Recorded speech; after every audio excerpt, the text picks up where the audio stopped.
This summer, meet the magical mermaid at VGP Marine Kingdom from April 12th till May 31st, 2024. Vishal Priya பவனி சங்கர் யோகி பாபு நடிப்பில் அரி இயக்கத்தில் ரத்னம் வெற்றி நடை போடுகிறது.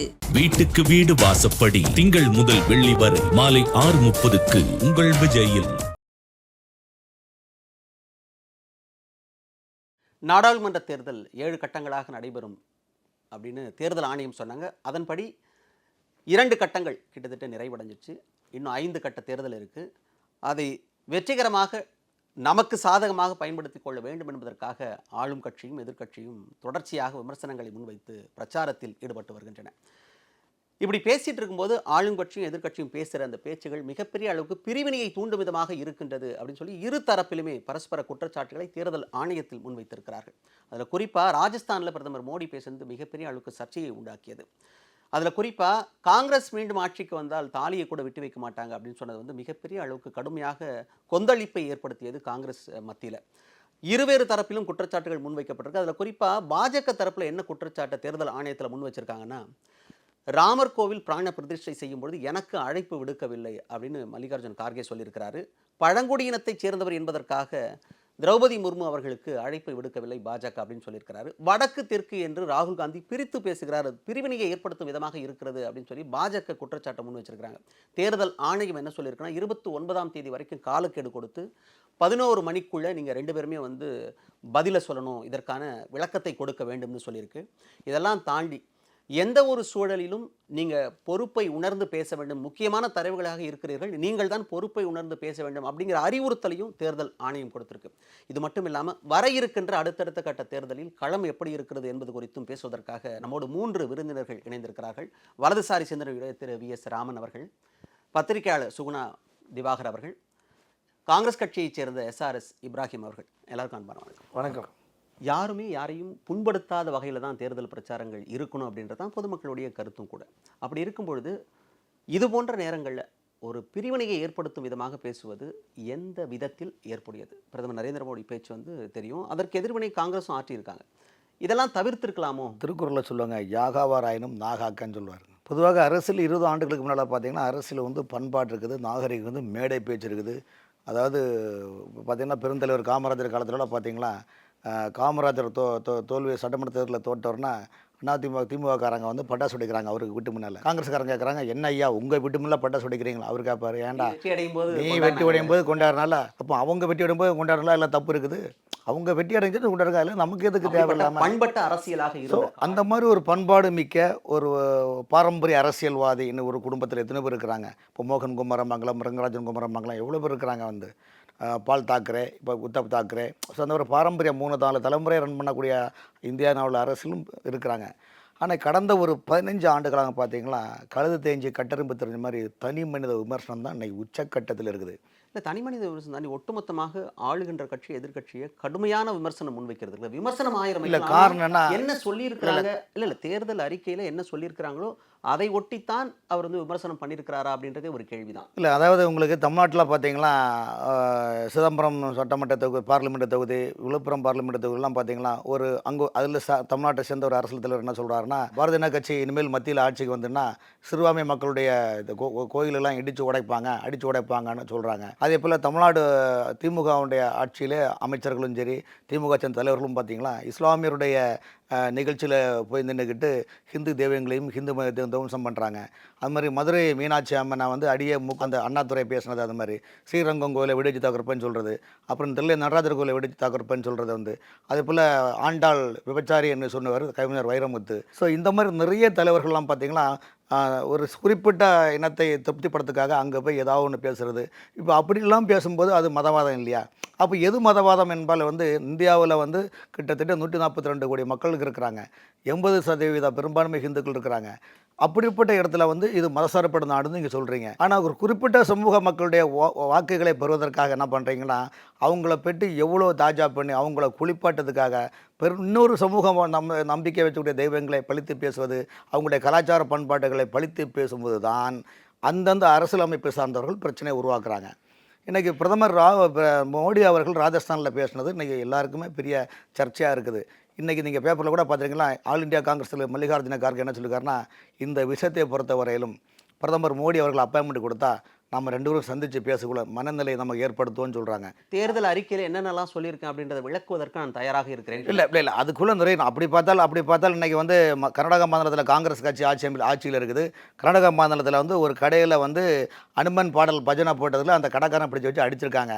ஏன் ராஜஸ்தானில் கூட பார்த்தீங்கன்னா ராம ஜெயந்தியுடைய ராமநாம நவமியை முன்னிட்டு ராம பஜனை கீர்த்தனை போடும்போது அங்கே அதை தடை பண்ணியிருக்கிற காலங்களும் இருக்குது. தெலுங்கானா 2004 காங்கிரஸ் கட்சியுடைய மாநாட்டில் காங்கிரஸ் கட்சியும் இந்துக்களை புண்படுத்தும் விதமாக நடந்து. ஆமாம், புண்படுத்துங்க. ஆமாம், காங்கிரஸ் கட்சி இந்துக்களை புண்படுத்து இண்டல் நெட்டல்ல சுதந்திரம் கிடைக்கிறதுக்கு முன்னாலே அவங்க அந்த வேலையில் இறங்கிட்டாங்க. இதற்கு எல்லாம் பிள்ளையார் சொல்லி வந்து ஜவஹர்லால் நேரு தான். ஜவஹர்லால் நேரு என்னென்னா ஆர்டிகல் 370 காஷ்மீரில் போட்டு அங்கே ஒரு சார்பான ஒரு மக்களை திருப்திப்படுத்தி அந்த மக்களை சார்ந்த மத தலைவர்களை திருப்திப்படுத்தி அவர்களுக்கு எல்லாமே நீங்கள் தான், நீங்கள் ஒரு அதாவது ஒரே ஊரில் 2 கத்தின்னு சொல்லுவாங்க. இங்கேயும் பிரதமராக காஷ்மீரிலும் பிரதமராக. ஸோ இந்த மாதிரி சுதந்திர காற்றை சுவாசிக்க முடியாமல் பெரும்பான்மை வாழக்கூடிய மக்களை அடித்து விரட்டி தள்ளி அவருடைய தாலிகளெல்லாம் அறுத்த காலகட்டங்கள் உண்டு. இதற்காக தான் யாகாவாராயினும் நாக்காக சொல்லும்போது பிரதமர் வந்து அப்படி பேசியிருக்க கூடாது அப்படின்னு எடுத்துக்கலாம். அதே சமயத்தில் காங்கிரஸ் வந்து இந்துக்களை எந்தெந்த இடத்தெல்லாம் எப்படியெல்லாம் புண்படுத்தி இருக்கிறார்கள் அப்படின்றத நம்ம பேசியிருந்தோம். பத்திரிகையாளர் சுகுணா திவாகர், 2 தரப்புலையுமே மாறி மாறி குற்றச்சாட்டுகள் வைக்கிறதெல்லாம் இருக்கட்டும், விமர்சனங்கள் வைக்கிறது இருக்கட்டும், ஆனாலும் பொது வழியில் பேசும்பொழுது முக்கியமான தலைவர்கள் பொறுப்பை உணர்ந்து பேச வேண்டும்னு தேர்தல் ஆணையமே அறிவுறுத்தல் கொடுத்துருக்கு. இப்படிப்பட்ட பேச்சுக்கு ஆளாக வேண்டிய அவசியம் இருக்கிறதா? இல்லை, இப்போ இந்த விமர்சனங்கள் அப்படிங்கிறத பார்க்குறப்ப வந்து ஒன்று வந்து சார் சொன்னது மாதிரி தனிநபர் தாக்குதல் அப்படிங்கிறது ஒன்று. இப்போ தனிநபர் தாக்குதல் அப்படிங்கிறது ஒரு காலகட்டத்தில் ஒரு பண்பட்ட அரசியல் என்பது இருந்தது. பின்னால் வர வர ஒரு தனிநபர் தாக்குதலாக அது போய்விடுகிறது அப்படிங்கிறது. இன்னும் சொல்லப்போனால் அப்படியெல்லாம் அதெல்லாம் ஒரு மித்து தான். எல்லா காலகட்டத்திலையுமே தனிநபர் தாக்குதல்ங்கிறது விமர்சனங்களை தாண்டி ரொம்ப அருவருப்பாக போன காலகட்டங்களும் வந்து காங்கிரஸ் கட்சியிலும் நடந்திருக்கிறது, திராவிட கட்சிகளும் நடந்திருக்கிறது, எல்லா கட்சிகளுமே இருந்திருக்கிறது. அப்படிலாம் ஒரு பொற்காலம்லாம் இருந்ததில்லை. ஏன்னா இப்போ வந்து கொஞ்சம் அதிகமாக இருந்திருக்கலாம். இன்னும் சொல்லப்போனால் பொதுவெளிக்கு வரக்கூடிய பெண்களை மிக மோசமாக பேசுவது, ஒன்று அவங்களுடைய தனிப்பட்ட முறையில் அவங்க உடல் ரீதியாகவோ அல்லது அவங்களுடைய பாலியல் நடத்தையோ வந்து கேள்விக்குள்ளாக்குவதுங்கிறது எல்லா கட்சிகளுமே பண்ணியிருக்கிறார்கள். இது ஒரு பக்கம் வந்து. ஆனால் இந்த தனிநபர் நாகரிகம் விமர்சனம் அப்படிங்கிறது அது வேற, அது வந்து கண்டிக்கத்தக்கதுங்கிறது வேற. அது வந்து அந்த தனிப்பட்ட நபருக்கு மட்டுமே பாதிப்பை ஏற்படுத்தக்கூடியது, அது சமூகத்துக்கு பெரிய ஆபத்து கிடையாது. அது அடிப்படையில் நான் சொல்லிடுறேன், அது வந்து தவறு. ஆனால் ஒரு குறிப்பிட்ட மதம் சார்ந்தவர்களை மிக மோசமாக வந்து பேசி ஒரு பிளவுவாத அரசியல் நடத்துவதுங்கிறது தனிநபர் விமர்சனத்தை விட ரொம்ப ஆபத்தான, அது பொது சமூகத்துக்கு ஆபத்தான. யார் பேசுனதை குறிப்பிட்டு சொல்கிறீங்க? மோடி சொல்கிறத நான் சொல்ல வரேன். இப்போ சார் சொன்னது மாதிரி இப்போ மதம் சார்ந்த விமர்சனங்களை முன்வைப்பது அப்படிங்கிறது ஒரு பெரிய பண்பாடு. அந்த பண்பாடு வந்து அம்பேத்கர்லேருந்து ஜோதிராவ் பூலேல இருந்து பலராலும் முன்வைக்கப்பட்டிருக்கிறது. இது வந்து அண்ணா மட்டும் சொன்னது கிடையாது, அம்பேத்கர் சொல்லியிருக்கார். ராமன் கிருஷ்ணன் ஒரு புதிர் அப்படிங்கிற புத்தகத்தில் பார்த்தீங்கன்னா ராமாயணத்தில் எந்த அளவுக்கு ஆபாசம் இருக்கிறது என்பதை மிக கடுமையாக விமர்சித்திருக்கார். அவர் விமர்சிக்காத இந்து மதம் சார்ந்த புத்தகங்களே கிடையாது. ஆனால் அம்பேத்கரை பற்றி மோடியோ அல்லது பிஜேபிக்காரோ எங்கேயுமே பேச மாட்டாங்க. ஏன்னா தலித் வாக்குகளை அவர் வாங்கணுங்கிறது அம்பேத்கர் பக்கம் போக மாட்டாங்க. அம்பேத்கரை புகழ்ந்து தான் பேசியிருக்கிறாங்க. அதான் அம்பேத்கர் புகழ்ந்து பேசுவார்கள் தவிர அம்பேத்கர் இந்து மதத்தின் மீது வைக்கப்பட்ட விமர்சனங்கள் குறித்து அவர்கள் பேசவே மாட்டார்கள். இந்த மதம் சார்ந்த விமர்சனங்கள் என்பது வேறு. அது வந்து சிறுபான்மையினரை திருப்திப்படுத்துவதற்காக தான் அப்படி பேசுகிறாங்கிறது ரொம்ப அபத்தமான ஒரு விஷயம். ஏன்னா நமக்கு தெரியும், ஒரு தேர்தல் அரசியல் பெரும்பான்மையுடைய வாக்குகளை வாங்கித்தான் ஜெயிக்க முடியும். தேர்தல் ஜனநாயகம் என்பதே பெரும்பான்மை என்பதுதான். சிறுபான்மையினரை வந்து திருப்திப்படுத்துவதற்காக ஒரு பெரும்பான்மை மதத்தை இழிவுபடுத்தினா இப்போ பெரும்பான்மையினர் என்ன பண்ணுவாங்கங்கிற ஒரு கேள்வி இருக்கிறது. அதை ஏன் சகிச்சுக்கிட்டு இருக்காங்கிறது ஒன்று அடிப்படை. இன்னொன்று, இப்படியான விமர்சனங்களை முன்வைத்தவர்கள், அது வந்து அம்பேத்கராக இருக்கட்டும், பெரியாராக இருக்கட்டும், அண்ணாவாக இருக்கட்டும், இல்லை கலைஞர் கருணாநிதியாக இருக்கட்டும், இவங்க எல்லாருமே வந்து பிறப்பின் அடிப்படையில் இந்து மதத்தை சேர்ந்தவர்கள். அரசியலமைப்பு சட்டத்தின்படி அவங்க வந்து இந்து மதத்தை சேர்ந்தவர்கள். தாங்கள் பிறந்த மதத்தை தான் அவங்க விமர்சிக்கிறாங்க. அது இதில் ஒரு இந்து மதத்தை ஒருத்தர் விமர்சனம் பண்ணால் முஸ்லீம்களோ கிறிஸ்தவர்களோ வந்து சந்தோஷப்படுவாங்கன்னு நினைக்கிறதே ஒரு அற்பத்தனமான ஒரு நம்பிக்கை தான் அது வந்து. இது ஒன்று. ஆனால் மோடியை பொறுத்த வரைக்கும் மோடி 10 ஆண்டு காலம் பிரதமராக இருந்திருக்கிறார். அப்படிப்பட்ட பிரதமராக இருந்திருக்கக்கூடிய மோடி தன்னுடைய சாதனைகளை சொல்ல வேண்டும். அவர் என்ன சொல்கிறாருன்னா வந்து காங்கிரஸை விமர்சிப்பது அப்படிங்கிறதை தாண்டி இஸ்லாமியர்கள் ஊடுருவல்வாதிகள் அப்படின்னு சொல்கிறது ரொம்ப ரொம்ப மிக மோசமான ஆபத்தான ஒரு விஷயம். 2006 மன்மோகன் சிங் ஒரு பேச்சை பேசுகிறாங்களா, பாதியை துண்டித்து அவர் சொல்கிறார். மன்மோகன் சிங் என்ன சொல்கிறான்னு சொன்னால், இந்தியாவுடைய வளங்களில் முன்னுரிமை யாருக்கு, பட்டியலினை சேர்ந்தவர்களுக்கு, பழங்குடியினருக்கு, பிற்படுத்தப்பட்ட மக்களுக்கு, சிறுபான்மையினருக்கு அப்படிங்கிறார். இவங்க தான் இந்தியாவுடைய பெரும்பான்மையினர், அவங்களுக்கு தான் கொடுக்க வேண்டும். அதுதான் உண்மையான ஒரு ஒரு ஒரு இந்தியா ஒரு ஜனநாயக சோசியலிச குடியரசு சொன்னால் இவங்களுக்கு தான் கொடுக்க வேண்டும். இவங்களை கழித்து விட்டு பார்த்தோம்னா ஆதிக்க சாதியினர் முன்னேறிய ஜாதியினர் தான் இருக்காங்க. அப்போ மோடி முன்னேறிய ஜாதியினருக்கு ஆதரவானவரா அப்படிங்கிற கேள்வி இருக்கிறது. இந்த 4 தரப்பையும் அவர் மன்மோகன் சிங் சொன்னப்போ அதில் வந்து மற்றதெல்லாம் கட் பண்ணி விட்டுட்டு ஒரே ஒரு சிறுபான்மையினர் ஒரு விஷயத்தை பற்றி மட்டுமே பேசுறதுங்கிறது இது ஒரு நான்காம் தர ஆட்கள், நான்காம் தர பேச்சாளர்கள் தான் இந்த மாதிரி பேசுவாங்க. அதை வந்து ஒரு 10 ஆண்டு காலம் பிரதமராக இருந்த மோடி பேசியங்கிறது ஒரு துரதிர்ஷ்டவசமான ஒன்று. சரி, ஒருவேளை 2006 மன்மோகன் சிங் தப்பாக பேசுகிறாருன்னே கூட வச்சுக்குவோம், சிறுபான்மையினருக்கு மட்டும்தான் அவர் பேசுகிறாருன்னு வச்சுக்குவோம். வந்து 2006 மன்மோகன் சிங் பேசுகிறார். 2014 வரைக்குமே வந்து அவர் தான் வந்து ஆட்சியில் இருக்கிறார். மன்மோகன் சிங் தான். அந்த 9 ஆண்டு காலத்தில் வந்து 2006 பிறகு வந்து ஆதார வளங்கள் எல்லாம் எடுத்து இஸ்லாமியர்களுக்கு கொடுத்து விட்டாரா? கிடையாது. அதுக்கு பிறகு 10 வருஷம் நீங்கள் ஆட்சியில் இருந்திருக்கீங்க. 18 ஆண்டுகளுக்கு முன்பு நடந்த ஒரு விஷயத்தை அரையும் குறையுமாக திருத்தி பேசுவது என்ன அரசியல் நாகரிகம்? அப்போ நீங்கள் 10 வருஷம் செஞ்சதை செய்கிறதுக்கான எந்த தகுதியோ அல்லது எந்த விதமான எந்த சரக்குமே இல்லாத காரணத்தால் 18 வருஷம் பேசின ஒரு விஷயத்தை அதில் ஒரு பகுதி மட்டும் திருத்தி பேசுவதுங்கிறது, ஒரு கட்சியில் வந்து ஒரு 3ஆம் தர 4ஆம் தர பேசுகிற எல்லா கட்சியிலுமே இருப்பாங்க, அவங்க பேசுவதுங்கிறது அது ஒரு பொருட்டே கிடையாது. அதுவே இன்றைக்கு இருக்கக்கூடிய சமூக வலைத்தள காலங்களில் ஒரு வீடியோ வந்து விவாதத்துக்கு உள்ளாக்கப்படுறது பார்ப்போம். ஒரு பிரதமர் எந்தவித கூச்சமும் இல்லாமல் இப்படி பொய் பேசுவது அப்படிங்கிறது, அதை சொல்கிறாரு, சொத்துக்களை எடுத்து கொண்டு போய் எல்லாம் அவங்களுக்கு கொடுத்துருவாங்க. அப்படியெல்லாம் எந்த தேர்தல் இருக்குது? நீங்கள் காங்கிரஸ் கட்சி தேர்தல் இருக்குது பார்த்தீங்கன்னா, சாதிவாரி கணக்கெடுப்பு எடுப்போங்கிறது, ஓபிசி இடஒதுக்கீடு பற்றி பேசுகிறது, பொதுப்பட்டியலில் இருந்ததை வந்து திரும்ப மாநிலங்களுக்கு கொண்டு வரது பற்றி பேசுது, நீட் போன்ற நுழைவுத் தேர்வுகள் வந்து கொண்டு வரப்போ அந்தந்த மாநிலங்கள் விருப்பப்படலாம் அப்படிங்கிறது பேசுது, பட்டியலின மக்கள் மீது தாக்குதல் நடத்துவது, ரோஹித் வெமுலா பேரில் சட்டம் கொண்டு வரப்படுகிறது. பெரும்பாலும் அதில் காங்கிரஸ் கட்சி தேர்தல் அறிக்கையில் பேசப்படுவதெல்லாம் பிற்படுத்தப்பட்ட பட்டியலின பழங்குடி மக்கள், பெண்கள், இவர்கள் தொடர்பாக தான் பேசப்பட்டிருக்கிறது. இளைஞர்கள், விவசாயிகள், பெண்கள், அவங்கள தான் அதிகம். சிறுபான்மையினர் பற்றி பேசுறது ரொம்ப ரொம்ப குறைவு.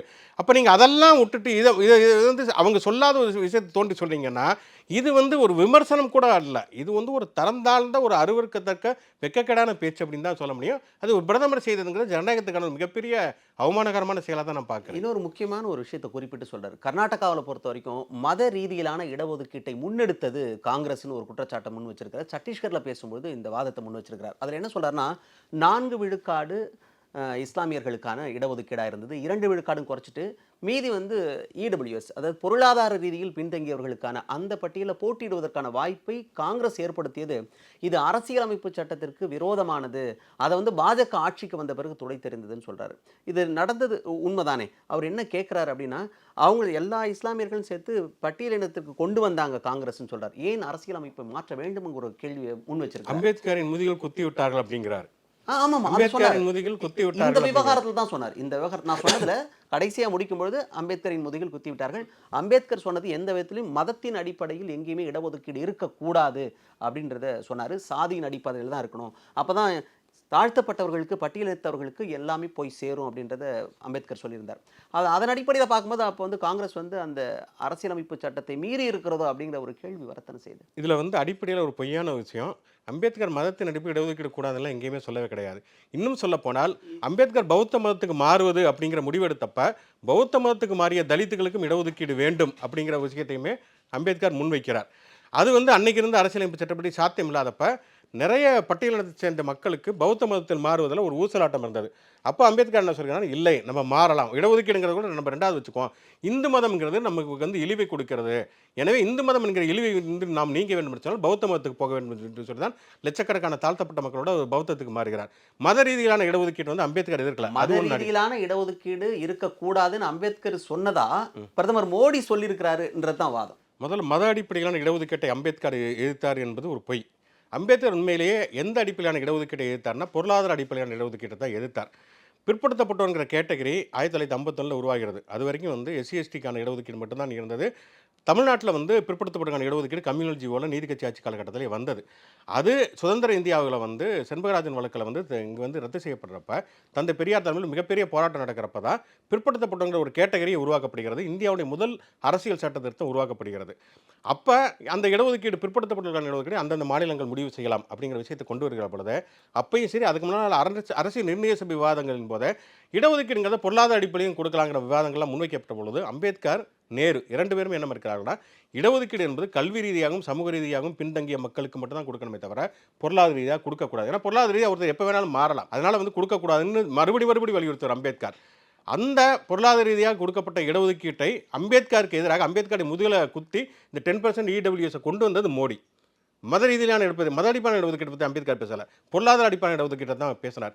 91 இதே மாதிரியான 10% இடபிள்யூஸ் நரசிம்மராவ் அரசு கொண்டு வருகிறது.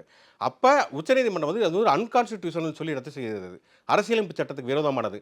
அப்படி உச்சநீதிமன்றத்தினால் 1991 அரசியலமைப்பு சட்டத்துக்கு விரோதமானதுன்னு சொல்லப்பட்ட ஒரு இடஒதுக்கீட்டை கொண்டு வந்தவர் மோடி. அவருக்கு வந்து அம்பேத்கரை பற்றியோ அரசியலமைப்பு சட்டத்தை பற்றி பேசுறதுக்கோ எந்த விதமான தகுதியுமே கிடையவே கிடையாது. இன்னொன்று, நீங்கள் அந்த பிற்படுத்தப்பட்டவர்களுடைய இடஒதுக்கீடு தூக்கி முஸ்லீம்களுக்கு கொடுக்குறாங்க ஒரு வாதம் இருக்குது பார்த்தீங்களா. இங்கே தமிழ்நாட்டிலே பார்த்தீங்கன்னா பிற்படுத்தப்பட்டவருக்கு இருக்கக்கூடிய இடஒதுக்கீட்டில் இஸ்லாமியர்களுக்கு உள்ள இடஒதுக்கீடுங்கிறது இருக்கிறது, தாழ்த்தப்பட்ட மக்களுக்கு வந்து அருந்ததிகளுக்கு உள்ள இடஒதுக்கீடுங்கிறது இருக்கிறதுங்கிறத நம்ம பார்க்குறோம். அடிப்படையில் இதில் என்ன சிக்கல்னு சொன்னால், இந்த 50% மேலே இடஒதுக்கீடு போகக்கூடாதுங்கிற கத்தி எல்லா மாநிலங்களுக்குமே தொங்கிக் கொண்டிருக்கிறது. இதில் ஏன் அப்படின்னு சொன்னால், சாதிவாரி கணக்கெடுப்புங்கிறது 1931 பிறகு கிடையவே கிடையாது. 1872 இருந்து 1931 வரைக்கும் இந்தியாவில் எடுக்கப்பட்ட எல்லா மக்கள் தொகை கணக்கெடுப்புமே சாதி அடிப்படையில் எடுக்கப்பட்ட மக்கள் தொகை கணக்கெடுப்பு தான். 1941 வந்து எடுக்கிறப்ப 2ஆம் உலகப் போர் காரணமாக முழுமையாக எடுக்கப்படலை.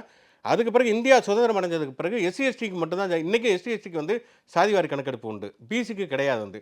அப்போ உச்சநீதிமன்றத்தில் நீங்கள் ஒரு வழக்கு, நீங்கள் இடஒதுக்கீடு தொடர்பாக ஒரு வழக்கு போனீங்க, இப்போ வன்னிய இடஒதுக்கீடு தொடர்பாக நீங்கள் வழக்கு போனீங்கன்னா உச்சநீதிமன்றம் என்ன சொன்னால், எந்த டேட்டா அடிப்படையில் நீங்கள் இடஒதுக்கீடு கொடுக்குறீங்க? முதல் கேள்வியாக தான் நமக்கு கிடையாது. மண்டல் கமிஷன் கொடுத்த இடஒதுக்கீடுங்கிறத, பிற்படுத்தப்பட்டவர்களுக்கான 27% இடஒதுக்கீடுங்கிறத 1931 எடுக்கப்பட்ட மக்கள் தொகை கணக்கெடுப்பின் அடிப்படையில் தான். அப்போ நமக்கு டேட்டா வேணும்னா ஜாதிவாரி கணக்கெடுப்பு எடுக்கணும்.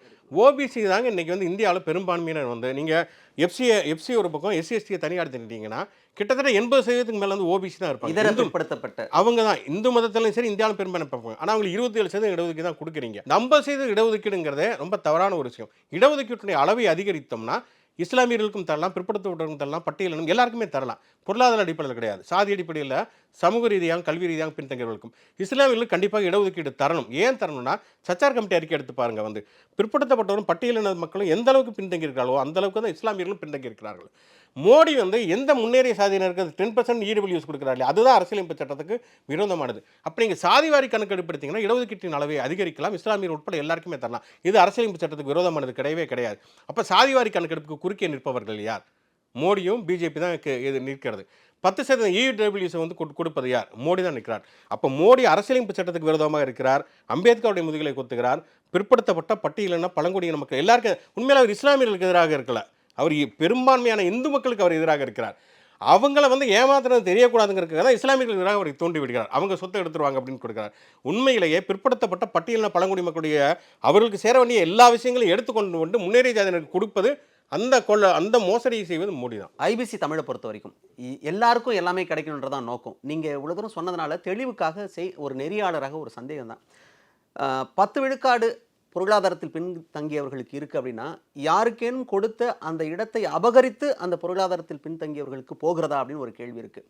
மிகப்பெரிய அளவுக்கு வறுமையில் நான் இருக்கிறேன், மிகப்பெரிய அளவுக்கு அறிவுள்ள ஒரு மனிதனாக இருக்கிறேன், நான் வந்து கல்வியிலிருந்து முன்னேறியவனாக இருக்கிறேன், ஆனாலும் கூட எனக்கு அடுத்த கட்டத்துக்கான வாய்ப்பு இல்லை அப்படின்னும் போது அந்த இடத்துல யாரோ ஒரு ஏழை ஒரு பையன் பொருளாதாரத்தில் பின்தங்கி ஏதோ ஒரு சாதியைச் சேர்ந்தவன் அதை பயன்படுத்திக் கொள்வதற்கான வாய்ப்பு ஏற்படத்தானே செய்யுது.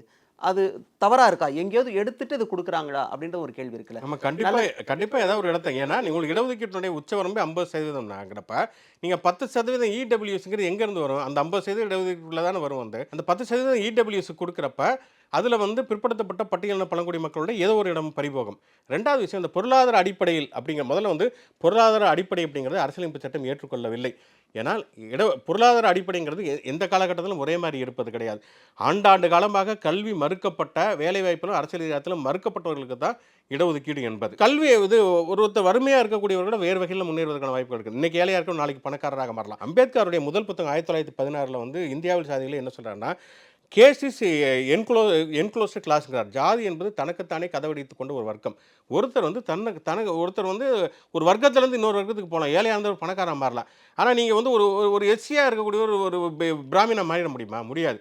ஏன்னா இந்து மதம் என்பதே அது வந்து ஒரு அப்பார்ட்மெண்ட்டாக இருக்குது. ஆனால் வந்து நீங்கள் ஃபஸ்ட் ஃப்ளோர் வந்து செகண்ட் ஃப்ளோர் போக முடியாது, படிக்கட்டே கிடையாதுங்கிறார் அம்பேத்கர். இதுதான் அடிப்படை. இந்த அடிப்படையில் தான் இடஒதுக்கீடு கொடுக்கப்படுகிறது. சரி, பொருளாதார அடிப்படையில் இடஒதுக்கீடுங்கிறத ஓரளவுக்கு நம்ம ஒத்துக்கணும்னு வச்சுக்கோமே. பொருளாதார அடிப்படையில் இவங்க பின்தங்கின இவங்களுக்கு கொடுப்பாங்கன்னா அப்போ நீங்கள் வந்து ஒரு அளவுகள் என்ன இருக்கணும்? இப்போ பிசிக்கான பொருளாதார அடிப்படைங்கிறது ஆண்டு வருமானம் 8 லட்ச ரூபா இருக்குது. நீங்கள் முன்னேறிய சாதனுக்கு 8 லட்ச ரூபா கொடுக்குறீங்கன்னா அது எப்படி பொருளாதார அளவுகளாக இருக்கும்? அப்போ நீங்கள் வந்து அதை வந்து அந்த அளவு குறைக்கணும். இன்னும் கூட குறைவான இவங்களுக்கும் 8 லட்சம் அவங்களுக்கும் 8 லட்சம்னா இப்போ இவங்களும் பொருளாதார அளவுகளே கிடையாதுல்ல, அது ஒரு மோசடி தானே. அது சரி, முதற்கட்ட பேச்சை முடிச்சிடலாம். பிரதமர் நரேந்திர மோடியோட பேச்சு வந்து மிகப்பெரிய அளவுக்கு சர்ச்சையாச்சு. அதில் குறிப்பாக காங்கிரஸ் மீண்டும் ஆட்சிக்கு வந்தால் தாலியை கூட அபகரித்து விடுவார்கள் அப்படின்னு பேசுறது மிகப்பெரிய அளவுக்கு பேசுபொருளாச்சு. நீங்கள் எப்படி பார்க்குறீங்க? முதற்கட்டமாக அரசியலில் யாராக இருந்தாலும் நாகரிகமாக பேச வேண்டும் அப்படின்றது ஒரு அளவுகோல் இருக்குது. அதை மீறின ஒரு பேச்சுன்றதுனால காங்கிரஸ் கட்சி மிக கடுமையான அளவுக்கு அதுக்கு எதிர்வினை ஆற்றி இருக்கிறாங்க. நீங்கள் எப்படி பார்க்குறீங்க முதற்கட்டமாக அந்த பேச்சு? இல்லை, இதில் முதல் கருத்து என்பது இந்திய நாட்டு பிரதமர் எது மாதிரியாக செயல்பட வேண்டும் அப்படின்னு பார்த்தீங்கன்னா 2014 2024 வரைக்குமே இவர்களிடம் மிகப்பெரிய சாதனைகள் ஒன்றும் இல்லை. 2014 இந்திய நாட்டு பிரதமராக இருக்கக்கூடிய நரேந்திர மோடி அவர்கள் பிரச்சாரத்தின் போது வளர்ச்சி நாயகனாக தன்னை காட்டிக்கொண்டவர் இன்றைக்கு வெறும் மத துவேஷங்களை மட்டும் அவிழ்த்து விடுகிறார். இதுதான் இன்றைக்கு இருக்கக்கூடிய ஒரு கடினமான நிலைமை. இதை தாண்டி இன்றைக்கு இந்திய நாட்டு பிரதமர் அவர்கள் 10 ஆண்டு காலம் முடித்து அடுத்த முறை 3வது முறையாக பிரதமராக போகிறேன், நான் இந்த சாதனைகள் எல்லாம் செய்து வந்தேன், இதற்காக மக்களை எனக்கு வாக்களியுங்கள்னு கேட்க சொன்னால் அதெல்லாம் கிடையாது. இன்னொருத்தவங்கள்ட்ட இருந்து இன்னொரு இதை பிடுங்கி கொடுத்துருவாங்க. சொத்து நீங்கள் 2 வீடு வச்சுருந்தீங்கன்னா அந்த வீடை பிடுங்கி இன்னொரு மக்கள்கிட்ட கொடுத்துருவாங்க, ஒரு சாராரிடம் மட்டும் கொடுத்துருவாங்க அப்படின்னு சொல்லி ஒரு அச்சுறுத்தும் அரசியலை தான் செய்து வருகிறார் இந்திய நாட்டு பிரதமர் அவர்கள். இதை தாண்டி நம்ம பார்க்குறோம் 2014 பின்பு யோகி ஆதித்யநாத் உத்தரப்பிரதேசத்தினுடைய பிரச்சாரம் பண்ணும்போது கூட இது 80க்கும் 20க்குமான தேர்தல்ன்றார். அப்போ இந்த இந்த இந்த நாடு, இந்த சுதந்திரமிக்க நாடு, இந்த ஜனநாயகத்தின் தாயகம் என கருதக்கூடிய இந்திய தேசம் என்பது எதன்பால் செல்கிறது என்று இந்திய நாட்டுடைய பிரதமர் அவர்கள் சொல்லும்போது தான் தெரியுது. இது மதத்துடைய வெறுப்புணர்ச்சியின் பால் செல்கிறது, மத துவேஷங்கள் பால் செல்கிறது, இந்திய நாடு வளர்ச்சியின் பால் செல்கிறதா அப்படின்னு நம்ம கேள்வி கேட்கும்போது ஒவ்வொரு நேரமும் இந்திய நாட்டுடைய பிரதமருடைய பதில் என்பது எல்லா நேரங்களிலும் அதிர்ச்சி அளிப்பது போல தேர்தல் நேரத்திலையும் அதிர்ச்சி அளிக்கிறது. அவர் எக்காரணத்தை கொண்டும் நலத்திட்டங்களை பற்றி பேசலை, சாதனைகளை பற்றி பேசலை, ஒவ்வொரு இடத்துலையும் வேலையில்லா திண்டாட்டம் இருக்கிறது அதை பற்றி பேசலை, விலைவாசி உயர்வு இருக்கிறது அதை பற்றி பேசலை, விவசாயிகளுடைய லாபம் ரெட்டிப்பாக்கப்பட வேண்டும் அதை பற்றி பேசலை. அப்படி மக்கள் அன்றாடம் படக்கூடிய கஷ்ட நஷ்டங்களை இன்றைக்கு கண்டுகொள்ளாமல் இருக்கிறது தான் பாஜக கட்சியாக இருக்கிறது. அதை சார்ந்தே இருக்கிறார் இந்திய நாட்டு பிரதமர் அவர்கள். இதை தாண்டி 2024 தேர்தல் பிரச்சாரம் அவர்கள் எடுத்து வைத்த முன்களம் என்பது காங்கிரஸ் கட்சியுடைய தேர்தல் அறிக்கையை தான் அவங்க டிஃபெண்டே பண்ணுறாங்க. அவங்க தேர்தல் அறிக்கை வெளியே வந்த பிறகு நீங்கள் சொன்னது என்னன்னாக்கா, குறிப்பாக கடைசியாக பேசின ராஜஸ்தானில் பேசினது மிகப்பெரிய அளவுக்கு சர்ச்சை ஆகியிருந்தாலும் கூட அதுக்கு முன்னாடி எங்களுடைய சாதனைகள்னு அவர் குறிப்பிட்டு சொல்லும்போது பார்த்தீங்கன்னா கழிப்பறைகள் வந்து பல கிராமங்கள் கொண்டு போயிருக்கிறோம், குடிநீர் வசதி ஏற்படுத்தியிருக்கோம், இதெல்லாம் சொல்லிட்டு தான் இருக்கிறாரு. நீங்கள் சொன்ன மாதிரி காங்கிரஸுடைய தேர்தல் அறிக்கை வந்த பிறகு அவரோட பேச்சில் மாற்றம் இருக்கா அப்படின்றது தான், அதை தான் நம்ம பார்க்க வேண்டியதாக இருக்குது. இன்னொரு விஷயம், அதுக்கு வந்து எதிர்வினை ஆற்றும் விதமாக இந்த தேசத்துக்காக தன்னுடைய தாலியை இழந்தவங்க என்னுடைய அம்மான்னு பிரியங்கா காந்தி பேசினாங்க. எதிர்வினை ஆற்றும் பொழுது என்னுடைய பாட்டி வந்து 1962 சீனாவோட போரின் பொழுது அவங்களுடைய தாலியை கொடுத்தாங்க இந்த தேசத்துக்காக அப்படின்லாம் சொல்லியிருக்கிறாங்க. இதெல்லாம் தாக்கத்தை ஏற்படுத்தும்னு நினைக்கிறீங்க? இல்லை, இப்போ ஏதாவது நீங்கள் ஒரு டிஃபென்சிவ் ஸ்டேட்மெண்ட்டை இன்றைக்கு இந்திய நாட்டு பிரதமர் எது மாதிரியான டிஃபென்சிவ் ஸ்டேட்மெண்ட் வைக்கணும் அப்படின்னு கேட்டிங்கன்னா, இன்றைக்கு மக்களிடத்தில் நிலவக்கூடிய பசி பட்டினி மற்றும் நிம்மதியினுடைய வாழ்வு குறியீடில் 145 நாடுகளில் 125வது நாடாக இந்திய நாடு தள்ளப்பட்டிருக்கிறது. 2014 போது 99வது இடத்துல இருந்துச்சு. அப்போ நம்ம எதை பற்றி பேசணும்? நீங்கள் 5 ட்ரில்லியன் எக்கனாமின்னு சொன்னீங்க, ஸ்விஸ் பேங்கில் இருக்க கருப்பு பணத்தை மீட்டு வருவேன்னு சொன்னீங்க. அப்போ இது மாதிரியான கருத்துக்களை ஏன் இன்றைக்கு பேச மாட்டீங்க? எங்களுடைய கேள்வி அதுதான். நீங்கள் 2 கோடி பேருக்கு வேலை தர வேண்டிங்க, ஏன் அதை பற்றி பேச மாட்டீங்க? அப்போ உங்கள் இடத்துல இது குறித்து வளர்ச்சி திட்டம் இல்லையா? அப்போ அதை சாராமல் இந்த 10 ஆண்டு காலம் இதை பற்றி பேசினா நீங்கள் என்ன செஞ்சிருவீங்கன்னு மக்கள் எல்லாம் கேள்வி கேட்பாங்கல்ல. அதன் காரணமாக அந்த அச்சத்தின் வெளிப்பாடு தான் இந்திய நாட்டு பிரதமர் அவர்கள் தொடர்ந்து இந்த தாலி அறுப்பது, மங்கள் சூத்ரான்றது, ஒவ்வொரு நேரத்துலேயும் அவருடைய கருத்துகள் எல்லாமே எப்படி போகுது அப்படின்னு பார்த்தீங்கன்னா, 2006 மன்மோகன் சிங் ஒரு இடத்துல கருத்து சொல்கிறார். என்ன சொல்கிறார்? எஸ்சி எஸ்டி ஓபிசி போன்ற மைனாரிட்டிகள் அனைவரும் இந்த நாட்டுடைய முதல் குடிமக்களாக அணுகப்பட வேண்டும், எல்லா உரிமைகளும் அவர்களுக்கு சமமாக தரப்பட வேண்டும், வளத்தில் அவர்களுக்கு முன்னுரிமை. அதுதான் அந்த வார்த்தைக்கு பின்பாக தான் கொண்டு வர்றார் அந்த வார்த்தையை. இதெல்லாம் முன்னாடி சொல்லிடுறாரு. எஸ்சி எஸ்டி ஓபிசிக்கு தேவையான எல்லா பொருளாதார அடிப்படையிலையும் முன்னுரிமை வழங்க வேண்டும், அதிலையும் பின்தங்கி இருக்கக்கூடிய இஸ்லாமியர்களுக்கும் வழங்க வேண்டாம், இஸ்லாமியர்களுக்கு மட்டும் வழங்க வேணும்னு சொல்லலாங்க, இஸ்லாமியர்களுக்கும் சேர்த்து தான் சொல்றாரு. அப்ப இதுல என்ன ஒரு காழ்ப்புணர்ச்சி இருக்கு? இதுல என்ன பிரச்சனை இருக்கு? அந்த இடத்துல நீங்க இப்ப சொல்லலாம் சச்சார் கமிட்டியின் பிரகாரம் நம்மளுக்கு ஒரே ஒரு குறுக்கீடு மட்டும், அதாவது இந்துக்களை பிளவுபடுத்துகின்ற விதமாக காங்கிரஸ் பேசினதுனால இது போன்ற ஒரு பதிலடியை வந்து பாஜக கொடுக்க வேண்டிய அவசியம் இருக்கு அப்படின்ற கருத்து. நீங்க 2006 பேசின பேச்சு இதுல வந்து இந்துக்களை பிளவுபடுத்துறேன்ற காரணமே இல்ல. அந்த இடத்துல இந்துக்களை பிளவுபடுத்துறதுனே இல்லை. இப்போ கொஞ்ச நேரத்துக்கு முன்னாடி சார் சொல்லியிருந்தாங்க, குறிப்பா ஆஞ்சநேயருடைய பாடலை பாடினதுக்கு வந்து காங்கிரஸ் வந்து மிகப்பெரிய அளவுக்கு கடுமையான எதிர்வினையாற்றி இருந்தாங்க, அவங்கள தாக்கி இருந்தாங்க, இது கர்நாடகாவில் நடந்தது அப்படின்னு குறிப்பிட்டு சொல்லியிருந்தார். அந்த மாதிரி இந்துக்களை பிளவுபடுத்துகின்ற காரியத்தை காங்கிரஸ் செய்வதனால இது போன்ற ஒரு சூத்திரத்தை கையில் எடுக்க வேண்டிய அவசியம் பாஜகவுக்கு இருக்குன்ற கருத்தும் முன்வைக்கப்படல. இல்லை, அப்படி இருக்கவே இருக்காது. இப்போ ஒவ்வொரு நேரத்துலையுமே காங்கிரஸ் கட்சி எடுத்து வைத்த வார்த்தைகள் என்பது எல்லா சமுதாயத்துக்கும் ஆதரவான நிலைப்பாட்டை தான் இருந்திருக்கு. இப்போ நீங்கள் அப்படி கணக்கு சொன்னீங்கன்னா நேரடியாக எங்கள் ராகுல் காந்தி தலைவர் அவர்கள் நேரடியாக ரிஷிகேஷ் போனார், கேதார்நாத் போனார். இதை தாண்டி கர்நாடகா தேர்தல் நடந்தது. அப்போ பஜ்ரங் பலி குறித்து இவர்கள் உடனே அதுக்கான பொய் பிரச்சாரங்களை கிளப்பினாங்க. உடனே இவர் இந்திய நாட்டு பிரதமர் என்ன சொன்னார், பஜ்ரங் பலி நினைத்து வாக்களியுங்கள்னு சொன்னார். நேரடியாக எங்களுடைய அங்கே இருக்கக்கூடிய சித்தராமையா மற்றும் டி.கே. சிவகுமார் நேரடியாக பஜ்ரங் பலியுடைய கோயிலுக்கு நாங்கள் தான் பாதுகாவலர் ரெண்டு உரிமை கூறினாங்க. அப்போ இது வந்து ஒரு டிவிசிவ் இந்து முஸ்லீம் டிவிசிவ் பாலிடிக்ஸ்னு எடுத்துக்க முடியாது. இவருடைய கருத்து இந்த பிரச்சனைக்கு காரணமே காங்கிரஸ் சார். இன்னைக்கு இந்தியாவில் ஒரு மதக்கலவரமான நிலைப்பாடு. நீங்க அவரை பேசிவிட்டே எப்படி சார் சார் இந்தியாவில் இன்னைக்கு இவ்வளவு பிரச்சனைக்கு காரணம் காங்கிரஸ் கட்சி. 1940 வரலாறு எடுத்து பாருங்க சார். வந்து அதாவது இந்தியாவின் பெரும்பான்மை மக்களுடைய குரலாக பிரதமர் பேசுகின்றார். பெரும்பான்மை மக்களின் குரலாக பிரதமர் பேசுகின்றார். காங்கிரஸ் கட்சி நாட்டை மத ரீதியாகவும் ஜாதி ரீதியாகவும் பிளவுபடுத்த வேண்டும் என்று, மீண்டும் ஒரு பாகிஸ்தானாகவும் மீண்டும் ஒரு பங்களாதேஷாகவும் ஆக்க வேண்டும் என்று காங்கிரஸ் கட்சி எண்ணம். அந்த எண்ணம் ஒருபோதும் பலிக்காது. இந்தியாவில் பெரும்பான்மை மக்களுக்கு ஒட்டுமொத்த பாதுகாவலாக குரலாக ஒலிக்கின்றார். ராஜஸ்தான் பேச சும்மா ஒன்றும் கிடையாது. நான் ஒரே ஒரு வார்த்தை சொல்றேன் சார். மேற்கு வங்கத்தில் திரிணாமுல் காங்கிரஸ் கட்சி தலைவர் ஷாஜகான் அவருடைய நிர்வாகத்தில் என்ன, அவர் தலைவரான பிறகு என்ன பண்ணுறாங்கன்னா, மேற்கு வங்கத்தில் பெண்களை ஆபாசமாக திட்டு அவங்களை அடிக்கிறாங்க. அந்த பெண்கள் வீடுகளை திறந்தார்கள், மானபங்கப்படுத்தினார்கள், தாலியை விற்று அவர்கள் வாழ்க்கையை நடத்தினார்கள். அன்று ராகுல் காந்தி எங்கே சென்றார்? அந்த ஐஎன்டி என்ற புள்ளி வச்ச குண்டலுக்கு எங்கே சென்றன? அப்போ நீங்கள் எல்லாம் சொல்லலாம். அப்போ பிஜேபி தலைவர் ஒரு பிரதமர் ஒரு வார்த்தை சொன்னால் ஏன் உங்களுக்கு பொறுக்க முடியல? இன்னைக்கு ஏன் அதுக்கு கார்கே வாங்க நம்ம ஒன்று சேர்ந்து உட்காந்து பேசணும். எங்கே வலிக்கவில்லை உங்களுக்கு அடிநாதம் முழுக்க நாம் எங்கே தோல்வி அடைந்து விடுவோமோ என்று காங்கிரஸ் கட்சியுடைய பிரச்சனைகள் தான் இன்னைக்கு பிஜேபியை மத ரீதியாக சாயம் பூசார்கள். பாஜக எல்லா மதத்தின் மக்களையும் ஒரே குடையின்கள் இயங்க வேண்டும் தான் நினைக்கிறார்கள். பாஜக பேசிட்டாரு ஒரு கருத்து எடுத்துக்கிறேன். இவர் சொன்னதுனால அந்த ஒரு விஷயத்தை மட்டும் சொல்லிடுறேன். அதாவது முழுக்க இஸ்லாமியர்களுக்கு எதிராக பேசுறாருன்றதை தாண்டி உத்தரப்பிரதேசத்தில் ஒரு தேர்தல் பரப்புரை மேற்கொள்ளும் போது பிரதமர் சொன்ன வார்த்தை தான், அங்கே இருக்கிற காங்கிரஸும் இருக்கட்டும், சமாஜ்வாதி கட்சியாக இருக்கட்டும், இஸ்லாமியர்களை பொருளாதார ரீதியில் மேம்படுத்துவதற்கான எந்த திட்டங்களையும் இந்த இரு கட்சிகளும் செய்யவில்லை அப்படின்றது இந்த பிரச்சாரத்தில் சொன்னார். இப்ப சார் இஸ்லாமியர்களை வாக்கு வங்கிக்கு மட்டும்தான் காங்கிரஸ் பயன்படுத்துகிறது. திரும்ப சொல்றேன், சிறுபான்மை மக்களை இந்தியாவில் சிறுபான்மை மக்களை வாக்கு வங்கிக்கு மட்டும்தான் காங்கிரஸ் பயன்படுத்துகின்றது. ஆனா பாஜக சிறுபான்மை மக்களை வாழ்வாதாரத்தை மேம்படுத்த வேண்டும். இல்ல அவர்கிட்ட கேள்வி வச்சிருவோம். இவ்வளவு தூரம் ரொம்ப தம் கட்டுறாரு, தண்ணி கொடுங்க அவருக்கு. என்னன்னு கேட்டீங்கன்னா, இங்க இருக்கக்கூடிய பிரச்சனை என்பது, அதாவது இஸ்லாமியர்களுக்கு இல்ல சிறுபான்மை மக்கள், சிறுபான்மைன்னு சொன்னா இவர்கள் கண்களுக்கு தெரியுது எல்லாமே இஸ்லாமியர்கள் மட்டும்தான். எப்பொழுதுமே ஒரே அந்த நோக்கத்தோடு இருப்பவர்களுக்கு இருண்டவனுக்கு வந்து பார்த்ததெல்லாம் பெயின்ற கண்டதெல்லாம் பெயின்ற எல்லாருடைய கருத்து வெளியே இல்ல ஒரு சரிங்க. அவர் அப்படிதான். அதாவது என்னன்னு கேட்டீங்கன்னா, நீங்க ஒரு கருத்தை பத்தி பேச வரும்போது அவர்கள் விட மாட்டாங்க. அடுத்து அவங்க கேள்வி எழுப்பலாம். ஆமா சார், உண்மை உங்களுக்கு கசக்கு சார். உண்மை எப்பவுமே உங்களுக்கு கசக்கும். அந்த கசப்பை வந்து எப்படி நீங்க பண்றது உங்களுக்கு புரிஞ்சுக்க முடியல. பேசவே ஆரம்பிக்கல. நான் கேட்கறதுக்கு பதில் சொல்லுங்க. இவ்வளவு தூரம் சொல்லிட்டாரு. சரி, இஸ்லாமியர்களை பிளவுபடுத்தாத பாஜக அப்படின்னு எங்களுக்கும் சொல்றதுக்கு சந்தோஷமா இருக்குன்னே வச்சுக்கோமே.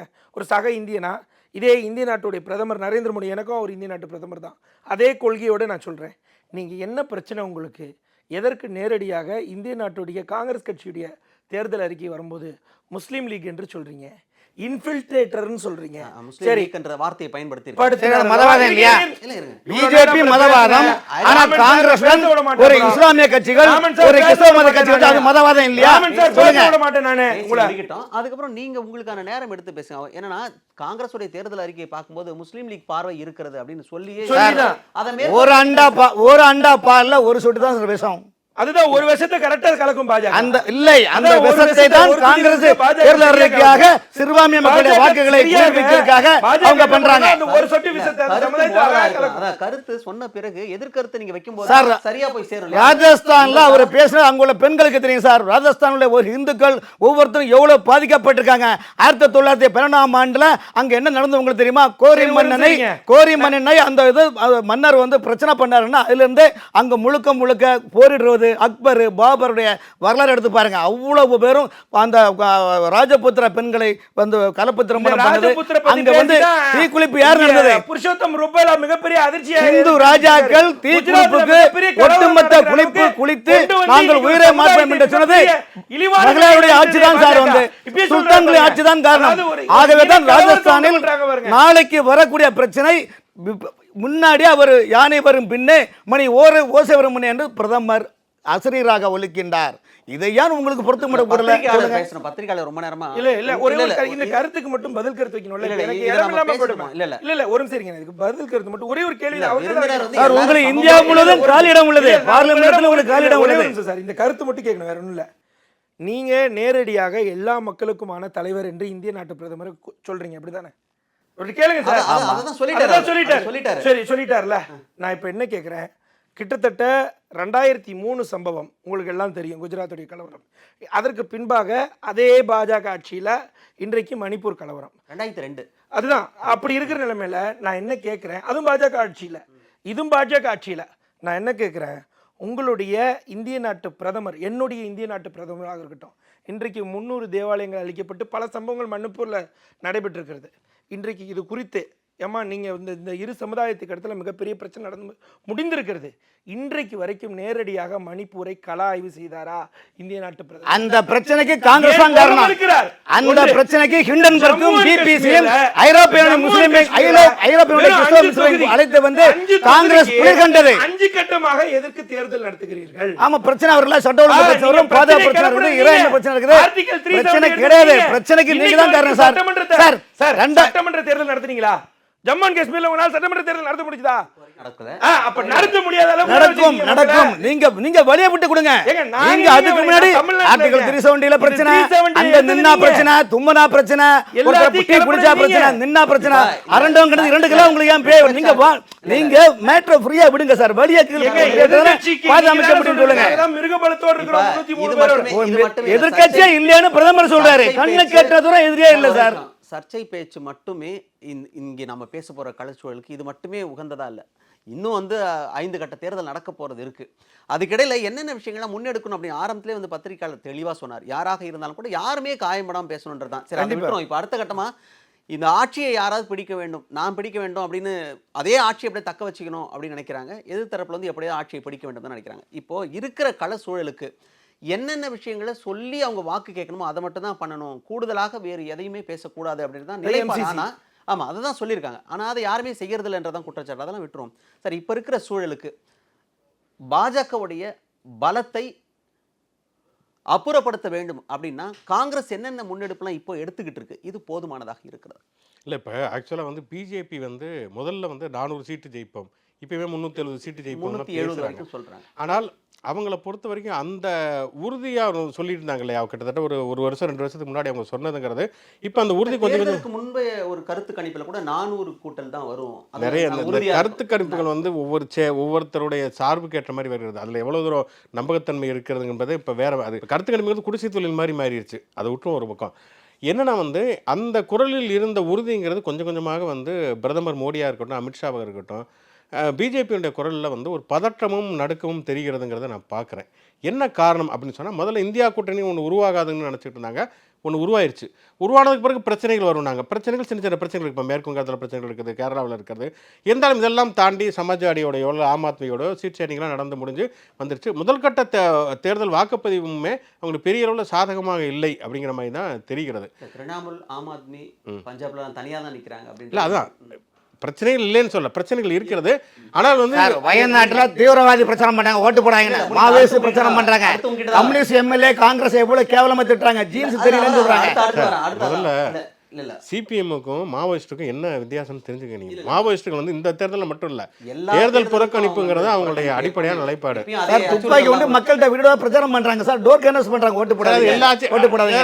அப்போ ஒரு மாநிலத்தில் ஒரு ஆட்சி எப்படி இருக்குன்னு சொல்லுங்க. வந்து நம்ம ஒரு ஃபேக்சுவலா பேசலாம், வெறுமனே வந்து விவாதத்தை திசை திருப்பதுக்காக எதாவது ஒன்று பேசிக்கிட்டே இருக்கணும், பேசிட்டு பண்ண வச்சுக்கலாம். வந்து அடிப்படையில் என்னன்னா வந்து இப்போ வந்து இருக்கக்கூடிய பிரச்சனை என்னன்னா வந்து 10 ஆண்டு காலம் இவங்க ஆண்டு இருக்கிறார்கள்.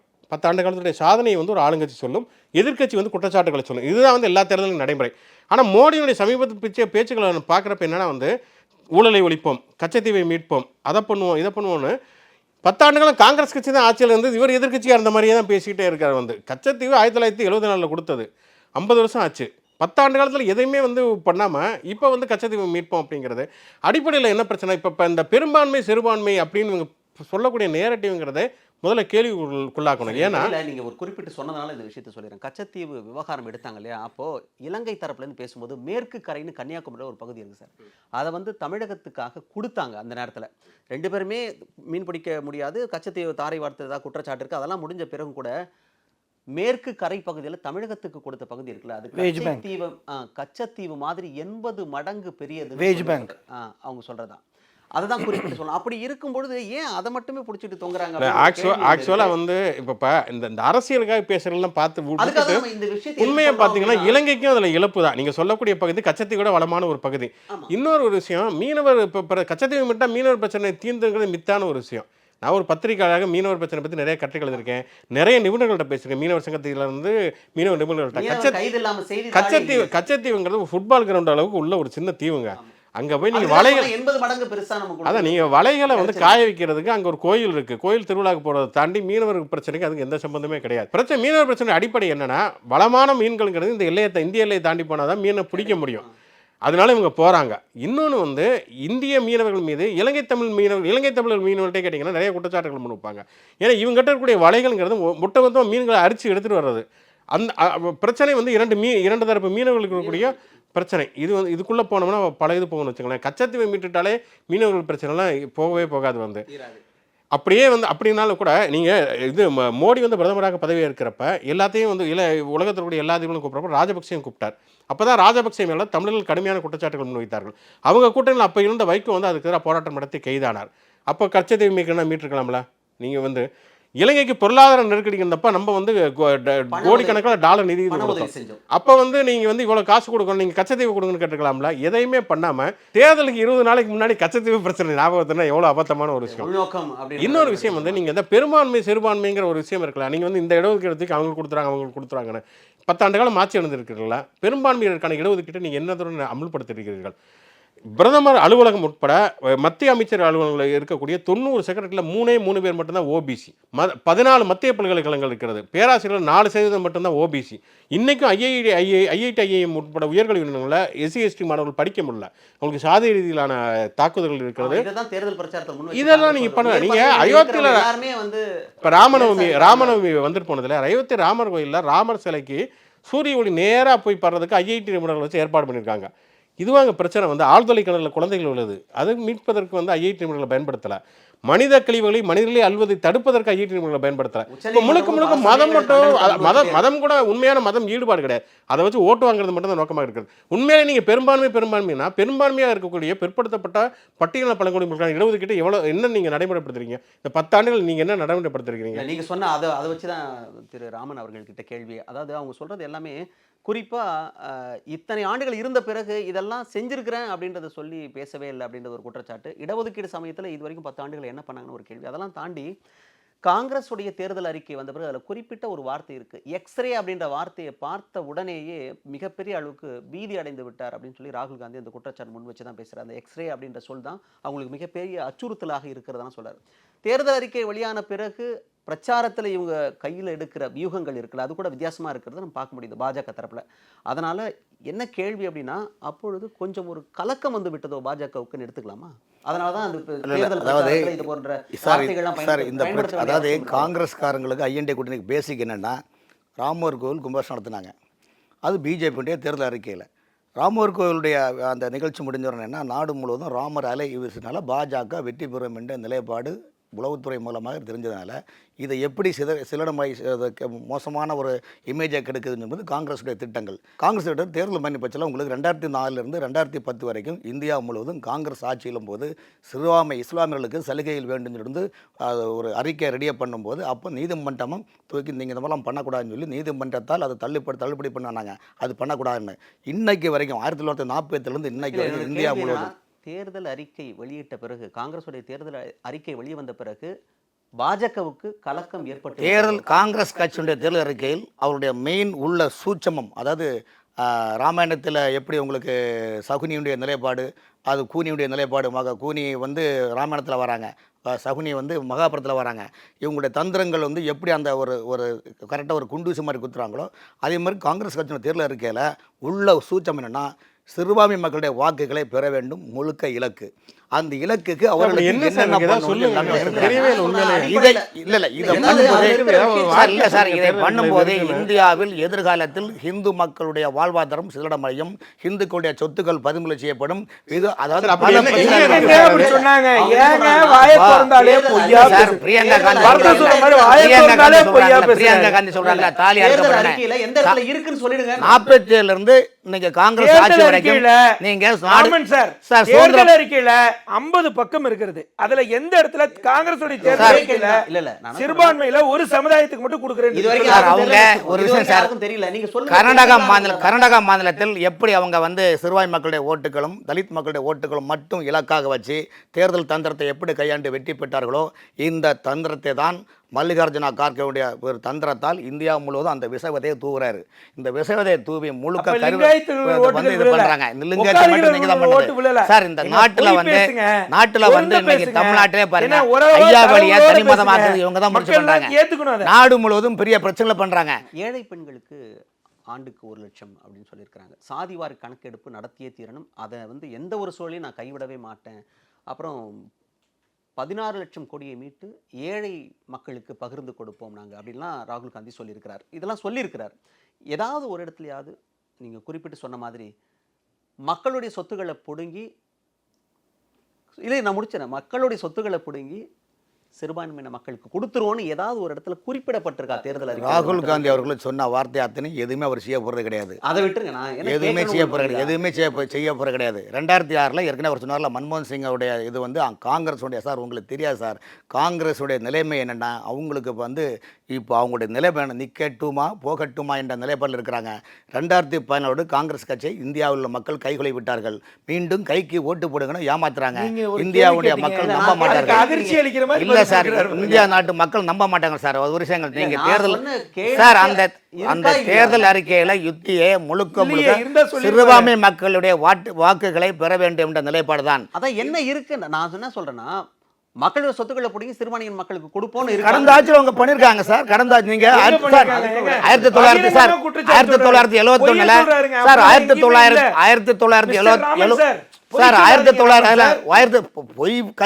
பொய் பேசுவது காங்கிரஸ் கைவந்த கலை. நாங்க பொய் சொன்ன அவசியம் கிடையாது. ஏன்னா மக்கள் எங்களை நம்புகிறார்கள் சார். 1971 இந்திரா காந்தி அம்மையார் ராஜஸ்தான் உள்ள 21 சமஸ்தான மன்னர்களுக்கு கொடுக்க வேண்டிய மானியத்தை ரத்து செய்தார். நீங்க ஆரம்ப கால நேரு பீரியட்ல எடுத்து பாருங்க. நீங்க பாகிஸ்தான்ல இருந்து அங்க துரத்தி அனுப்பினீங்க, நாடை பிரிச்சு கொடுத்தீங்கல்ல, அங்குள்ள மக்களுடைய சொத்துக்களை நீங்க இங்க பண்ணீங்க. இன்னைக்கு இந்தியா முழுவதும் வக்ஃப் போர்டு வாரியத்தில் இருக்கிற சொத்து யாருக்குள்ளன்னு ஒரு 100 ஆண்டு கால அறிக்கை கொடுக்க முடியுமா? ரத்துப்பட்டது மக்களாட்சியுடைய அடிப்படையில் சார். இது நிறைய விஷயம் சார். இதுக்குள்ள சார் ஒரு சார், நீங்க ஒரு விஷயம் கேளுங்க. பெரும்பான்மை மக்களுடைய மனநிலையை நீங்க ஸ்கேன் எடுக்கல. பெரும்பான்மை இதனால் என்ன ஆபத்து? காங்கிரசுடைய தேர்தல் அறிக்கை முழுக்க அனைத்துமே பெரும்பான்மை மக்களுடைய வாழ்வாதாரத்தை சீர்குலைக்க வேண்டும். பெரும்பான்மை மக்களை வந்து எவ்வளவு பிரச்சனை உங்களுக்கு தெரியாது சார். வந்து சொல்ல முடியாது. காரணம் பிரதமர் வந்து எங்களுடைய பிரதமர் பேசக்கூடிய வார்த்தையான இந்தியாவுடைய மக்களுடைய ஒரு குரலாக அவர் ஒலிக்கின்றார். நீங்க திரும்ப சொல்றேன், மக்களுடைய மனதில் நீங்க ஸ்கேன் எடுக்காம, நீங்க எதுவுமே உளவியல் ரீதியாக ஸ்கேன் எடுக்காம, நீங்க வாய்ப்புளித்ததா மாங்கியாப்புல தேர்தலுக்காக ஒரு நாடகம் நடத்துகின்றீர்கள். நீங்கள் நாம் ஒரு விஷயங்களுக்கு, இந்தியாவில் கிறிஸ்தவர்களும் இஸ்லாமியர்களும் இந்துக்களும் ஜைனர்களும் எல்லாரும் ஒருங்கிணைந்து ஒரு குடியில் தான் வாழ முடியும். நாம் 142 கோடி மக்கள் நமக்குள்ள சண்டை போட்ட வெளிநாட்டில் தங்க முடியாது. நாம பாகிஸ்தான் இருக்க முடியாது, நாம பங்களாதேஷ் இருக்க முடியாது. நாம் என்னதான் சண்டை கருத்து பெற இந்தியாவில் தான் நம்ம வாழ்ந்தாகணும். இப்ராஹிம் சார் வாழ்ந்தாகணும், சுகுணா சார் வாழ்ந்தாகணும். நாம் எல்லாரும் இந்த நிலைமை வந்துவிடக் கூடாது என்று பிரதமர் சொல்லி காட்டுகின்றார். இந்த நிலைமையை காங்கிரஸ் ஆட்சிக்கு வந்தால் இந்தியாவில் பெரும்பான்மை மக்களுடைய வாழ்வாதாரம் அளிக்கப்படும், நம்முடைய சொத்துக்களை பெருத்து கொடுக்கப்படும். ஒரு தரவுகளோட அடிப்படையில் பேசுறாங்க. இன்னைக்கு மணிப்பூர் மணிப்பூர் கலவரத்துடைய மெயினே காங்கிரஸ் சார். இல்ல இங்க பாருங்க, இன்னைக்கு மணிப்பூர் மெயின் பஞ்சாப்ல விவசாயிகள் உட்பட காங்கிரஸ் சார் வந்து சார் காங்கிரஸ் முழுக்க நாடகம் நடக்கின்றது. வாக்குகளை மணிப்பூர் விஷயத்தை சொன்னார். ஒரு தடவை கூட கள ஆய்வு மேற்கொள்கிறார். ஆனா மத்திய அரசாங்கத்தின் சார்பாக நடவடிக்கை எடுத்தாங்க. ஜேபி நட்டா அங்க போனாரு. இல்ல சார், மத்திய படைகள் வந்தது. அதெல்லாம் இதுக்கு மேல என்ன பண்ணணும் சொல்லுங்க. இதுக்கு மேல என்ன பண்ணணும் சொல்லுங்க. இல்ல சார், இல்ல சார், இதுக்கு மேல என்ன பண்ண? அங்க போய் வந்து பிள்ளா எழுந்தராய் பேமுலை நஞ்சுண்டு நாரே நமக்கே படைதார்வான திருப்பாய் படிச்சுட்டு இருக்க முடியுமா சொல்லுங்க? ஒரு நாட்டுல ஒரு பிரச்சனை போது அதுக்கு பாதுகாக்குது உள்துறை அமைச்சர் இருக்கிறாங்க, மாநில அமைச்சர் இருக்கிறாங்க, எல்லாமே அதுக்காக அறிக்கை கொடுக்குறாங்க, பார்க்குறாங்க, எல்லாமே பண்ணிருக்கிறாங்க. நீ ஏன் வரவில்லை, நீ ஏன் வரவில்லை சொன்னா என்ன அர்த்தம் சொல்லுங்க? நான் எங்க பாருங்க, அவரோட பாயிண்ட் ஒரே ஒரு நிமிஷம். ஆர்டிகல் 355 ஆர்டிகல் 356 தரவுகள் படி பேசுவோம். சும்மா கத்தி பேசுறதுனாலையோ கொதிச்சு பேசுறதுனாலையோ 80% இவரும் அதே தான் பண்றாரு. அன்றைக்கு யூபியில் வந்து யோகி ஆதித்யநாத் எது மாதிரி பிரச்சனையை சொன்னாரோ 80க்கும் 20க்கான தேர்தல், இப்போ என்ன சொல்றாரு, 80% பெரும்பான்மை மக்களுக்கு இங்க காங்கிரஸ் கேடு விளைவித்து விடுன்றாரு. எப்படின்றதே சொல்ல மாட்டாரு. எப்படின்னு கேளுங்க. இப்ப நான் முடிச்சிடுறேன். நீங்க கேட்ட கேள்விக்கு நீங்க சொன்ன குற்றச்சாட்டுக்கு பதில் சொல்லணும். இப்போ நான் என்ன கேட்குறேன், 80% பெரும்பான்மையான இந்துக்களுக்கு நீங்கள் ஆதரவோடு இருக்கிறீர்கள் என்றால் என்னுடைய கேள்வி என்பது, இன்றைக்கு ஒரு வருடத்துக்கு 2014 2024 2014 அன்எம்ப்ளாய்மெண்ட் ரேட் 20.4%, இன்னைக்கு 2022 30.84%. சராசரியாக 3இல் ஒருவருக்கு வேலையில்லா திண்டாட்டம் இருக்கிறது. இவர்கள் பெரும்பான்மையான இந்துக்கள் அல்லையா? ஒன்று கேள்வி. ரெண்டாவது, இன்றைக்கு அதிகப்படியாக சூடம் பத்தி ஏற்றுபவர்கள் பெரும்பான்மையான இந்து சமுதாய மக்கள். அதற்கு ஜிஎஸ்டி வரித்தது யார்? ஒன்று. ரெண்டாவது, இதையும் விட்டுருங்க. மூன்றாவதாக ஒரு கேள்வி, இன்றைக்கு பெரும்பான்மையான மக்கள் யாரும் பெட்ரோல் போட்டு டீசல் போட்டு காரில் போகிறது இல்லையா? 40 ரூபாய்க்கு விற்ற 50 ரூபாய்க்கு விற்ற டீசலையும் பெட்ரோலையும் இன்றைக்கி 110 ரூபாய்க்கு கொண்டு வந்தீங்களே, இது பெரும்பான்மையான மக்களை பாதிக்கலையா? 800 ரூபா 600 ரூபாய்க்கு விற்ற சிலிண்டரை இன்றைக்கி 1200 ரூபாய்க்கு கொண்டு வந்து விற்றுருக்கிறீங்களே, இது பெரும்பான்மையான மக்களை பாதிக்கலையா? இதெல்லாம் விடுங்க சார். அக்னி வீரர்கள் திட்டத்து மூலியமாக மிகப்பெரிய இளைஞர்கள்லாம் கொதிப்படைந்தாங்களே, அது பெரும்பான்மையான மக்களை பாதிப்பில்லையா? அதை கூட நீங்க சொன்னீங்க. ஒரு தேசபக்தியோட உணர்வை நீங்க குற்றப்படுத்துனீங்களா? சாமிநாதன் அறிக்கை 50% லாபத்தோடு சேர்த்து வச்சு நீங்கள் உற்பத்தி விலையை நிர்ணயிக்கணும்னு சொன்ன அந்த விவசாய எம்எஸ்பி, இந்த மினிமம் சப்போர்ட்டிவ் ப்ரைஸை அமலாக்கணும்னு சொன்ன விவசாயிகள் போராட்டம் நடத்தின இடத்துல நேரடியாக 600 பேர்கள் இறக்கப்பட்டார்கள். அவர்கள் எல்லாம் பெரும்பான்மையான மக்கள் இல்லையா? எலிக்கறி திண்டு போராட்டம் நடத்தினாங்க. அவர்கள் எல்லாம் பெரும்பான்மையான மக்கள் இல்லையா? இந்த போராட்டத்துக்கு பின்னால யாரு சார்? இத்தகைய போராட்டத்துக்கு பின்னால் காங்கிரஸ் ஒளிந்து கொண்டிருக்கின்றன, ஆம் ஆத்மி ஒளிந்து கொண்டிருக்கின்றன, காலிஸ்தான் தீவிரவாதிகள் விவசாய பிரான்கள் விற்கிறாங்க. கதவு திறக்கும் போதே காங்கிரஸ் தான் தெரியும் போல இருக்கு, வேற எதுவுமே தெரியாது போல இருக்கு. ஆமா, உங்களுக்கு ஆட்சியில் அமைக்கணும், உங்களுக்கு ஒரே எண்ணம் ஆட்சியில் அமைக்கணும். காங்கிரஸ் ஏன் பர்கல காங்கிரஸ்? நீங்க மட்டும் மோடியை திட்டலாம், நீங்க மட்டும் அமித்ஷா திட்டலாம், நீங்க யோகியை திட்டலாம். நீங்க என்ன பண்ணீங்கன்னு நான் பேசிட்டு இருக்கேன். விவாதத்தோட நோக்கமே திசை மாறி போயிடுவோம். ஆமா, இப்போ நீங்க ஒரு அடிப்படையில இப்ப இருக்கிற நாடாளுமன்ற தேர்தல்ல முன்னெடுக்கின்ற விஷயங்கள் என்ன பண்ணணும், என்னென்னலாம் பண்ணக்கூடாது. கண்டிப்பா சுகுணாதி இந்தியா கூட்டணியில் இருக்கிறாங்க. ஆனாலுமே கூட சில பகுதிகளில் தனித்து போட்டியிடுவோம் அப்படின்னு களம் காண்கிறாங்க. குறிப்பாக திரிணாமுல் காங்கிரஸ் தனியாக இருக்கிறாங்க மேற்கு வங்கத்தில். பஞ்சாபில் பார்த்தீங்கன்னா ஆம் ஆத்மி நாங்கள் தனித்து போட்டியிடுவோம்னு சொல்கிறாங்க. காங்கிரஸை பற்றி விமர்சனத்தை முன்வைக்கிறாங்க. ஒரு சட்டமன்ற உறுப்பினர் கூட இல்லாத இந்த மேற்கு வங்கத்தில் அவங்களுக்கு எதுக்கு 2 இடங்கள் கொடுக்கணும், ஒரு இடம் கூட தரமாட்டேன் அப்படின்லாம் கடுமையான விமர்சனங்களையும் முன்வைக்கிறாங்க. இந்தியா கூட்டணி என்று ஒரு பலமாக ஒரு இருக்கும் பொழுது தனித்தனியே போட்டியிடுவது அவர்களுக்கு பலவீனத்தை ஏற்படுத்தாதா? இல்லை, ஒன்று அடிப்படையில் ஒன்று புரிஞ்சுக்கணும். நம்ம வந்து இப்போ இந்தியா கூட்டணி அப்படிங்கிற ஒன்று உருவாக்கப்பட்ட உடனேயே எல்லா பிரச்சனைகளும் தீர்ந்து விடும் அப்படின்னு நம்ம எதிர்பார்க்க முடியாது. முரண்பாடுகள் இந்தியாவில் இருக்கக்கூடிய பெரும்பான்மையான எதிர்க்கட்சிகள் ஒன்று காங்கிரஸ் கட்சியிலிருந்து வெளியில் வந்து உருவானவை அல்லது காங்கிரஸை எதிர்த்து உருவானவை. இப்போ திரிணாமுல் காங்கிரஸ்னால் காங்கிரஸ் கட்சியிலேருந்து வெளியில் வந்து உருவானது, என்ஆர் காங்கிரஸ்னால் காங்கிரஸ் கட்சியிலேருந்து வந்து வெளியில் உருவானது. இப்போ திமுகங்கிறது காங்கிரஸ் கட்சியை எதிர்த்து உருவானது, ஆம் ஆத்மி காங்கிரஸ் கட்சியை எதிர்த்து போராட்டம் நடத்தி தான் உருவானது. அப்போ இந்த முரண்பாடுங்கிறது ஒரே நாளில் எல்லாமே சரியாகி விடாது. இப்போ அவங்களுக்கு பொது எதிரிங்கிறது பிஜேபி, மோடி. இதற்கு எதிராக கேள்வி தானே ஆணிராஜா வைக்கிறாங்க. உங்களுக்கு எதிரி ராகுல் காந்தியை பார்த்து அவங்க கேட்குற கேள்வியே, உங்களுக்கு எதிரி மோடியா இல்லை நாங்களா கம்யூனிஸ்டா அப்படின்னு தானே கேள்வி கேட்குறாங்க. அந்த விமர்சனமும் முன்வைக்கப்படுது, அந்த குற்றச்சாட்டும் முன்வைக்கப்படுது. இன்னும் சொல்ல போனாக்கா கேரளாவில் குறிப்பாக வயநாட்டில் நான் தான் வேட்பாளர் அப்படின்னு அறிவித்த பிறகும் கூட 20 தினங்களுக்கு பிறகு ராகுல் காந்தி அங்கே ஏன் களமிறங்கணும்? கர்நாடகாவில் போட்டிட்டு இருக்கலாம், ஆந்திராவில் போட்டிட்டு இருக்கலாம், தமிழ்நாட்டில் போட்டிட்டு இருக்கலாமே அப்படிங்கிற கேள்வி முன்வைக்கிறாங்க. அதாவது இந்தியா கூட்டணிக்குள்ளே இருக்கின்ற வேட்பாளர்களுக்குள்ளே ஒரு மோதல் போக்கு இருக்கிறத நம்ம பார்க்குறோம். இது நடக்கிறதான உண்மை தானே? அது நிச்சயமாக உண்மைதான். இது எல்லாத்துக்குமே தெரிஞ்சது தானே. இதில் வந்து நம்ம வந்து இல்லைன்னு சொல்றது விமர்சனம் கடுமையாகும் பொழுது அது மிகப்பெரிய பலவீனத்தை கூட்டணிக்கு ஏற்படுத்த ஏற்படுத்தாதா அப்படின்றதான் கேள்வி. இல்லை, கண்டிப்பாக வந்து அங்கங்கே சின்ன சின்ன பாதிப்புகள் இருக்கும் அப்படிங்கிறதான் வந்து இன்னொரு ஒரு விஷயத்தையும் பார்க்கணும். வந்து இன்றைக்கி வந்து தேசிய கட்சிகளுடைய தாக்கத்தை தாண்டி மாநில கட்சிகள் பெரும்பான்மையாக அங்கங்கே வந்து தனக்கான ஒரு செல்வாக்கை செலுத்துவதுங்கிறது இன்றைக்கி பெரிய அளவில் வந்துருச்சு.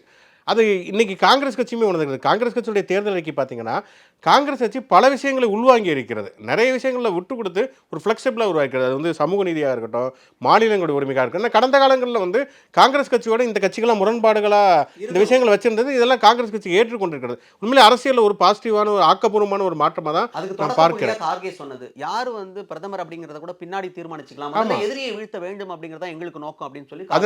ஆனால் வந்து இப்போ ஒவ்வொரு மாநிலத்தில் இருக்கக்கூடிய கட்சிகளுக்கும் அந்த மாநிலங்களுடைய மக்களுடைய நலன்களை பிரதிநிதிப்படுத்துவதுங்கிறது மிக முக்கியமான ஒரு விஷயமாக இருக்கிறது.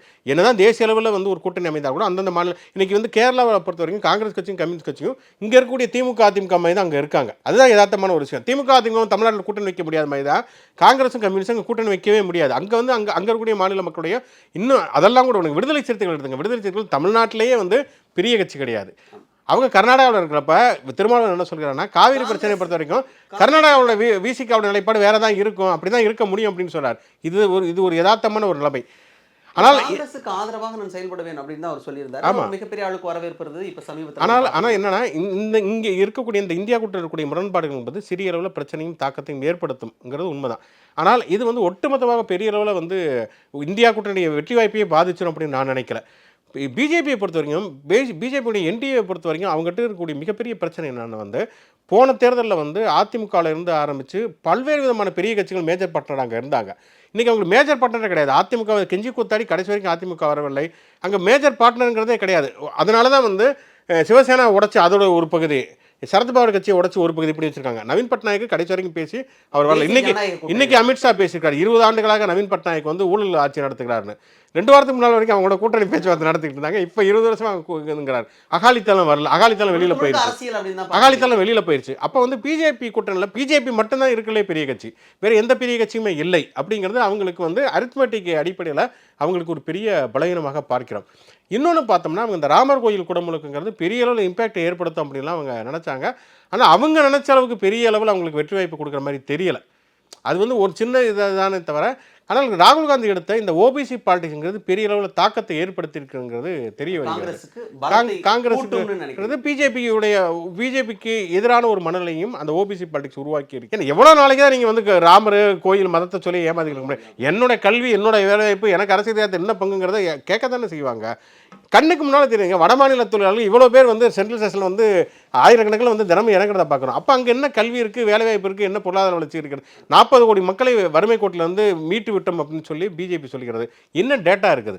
நீங்கள் 10 வருஷமாக சென்சஸே எடுக்கலாம். என்ன டேட்டா? இன்றைக்கி நம்ம பேசக்கூடிய எல்லா டேட்டாக்களுமே உலகளவில் எடுக்கப்பட்ட ஆய்வு முடிவுகள் அடிப்படையில் எடுக்கப்பட்ட டேட்டாக்கள் அடிப்படையில் தான் பேசுகிறோமே தவிர மத்திய அரசு ஒரு டேட்டாவுமே கிடையாது. பரகலா பிரபாகர் ஒரு புத்தகம் எழுதியிருக்கார், குறுக்குடு ட்ரீன்னு சொல்லி, நிர்மலா சீதாராமனுடைய கணவர். அவர் சொல்கிறார் வந்து டேட்டாவே கிடையாது வந்து மத்திய அரசு. எனக்கு ஒரு கேள்வி மட்டும் இருக்குது. பத்திரிகையாளராக நீங்கள் இப்போ நிதி நிறுவனர் அமெரிக்காவை சேர்ந்த ஜேமி ஹைடன் சொல்லிட்டு அவர் என்ன சொல்கிறார் அப்படின்னா, இந்த 10 ஆண்டுகளில் பிரதமர் மோடி செஞ்சார் இல்லையா, அது வந்து அமெரிக்காவும் செய்ய வேண்டும். அந்த அளவுக்கு மிகப்பெரிய அளவுக்கு 70 கோடி மக்களுக்கு வங்கி கணக்கை தொடங்கி இருக்கிறார், ஆதார் அட்டையை கொண்டு வந்திருக்கிறார், எல்லாருக்கும் சம உரிமை கிடைக்கணும்னு பண்ணியிருக்கிறாரு அப்படின்னு அமெரிக்காவில் இருக்கின்ற ஒரு நிதி நிறுவனர், ஒரு மிகப்பெரிய செல்வந்தர் சொல்கிறாரு, தொழில் அதிபர் சொல்கிறாருன்னு எடுத்துப்போம்.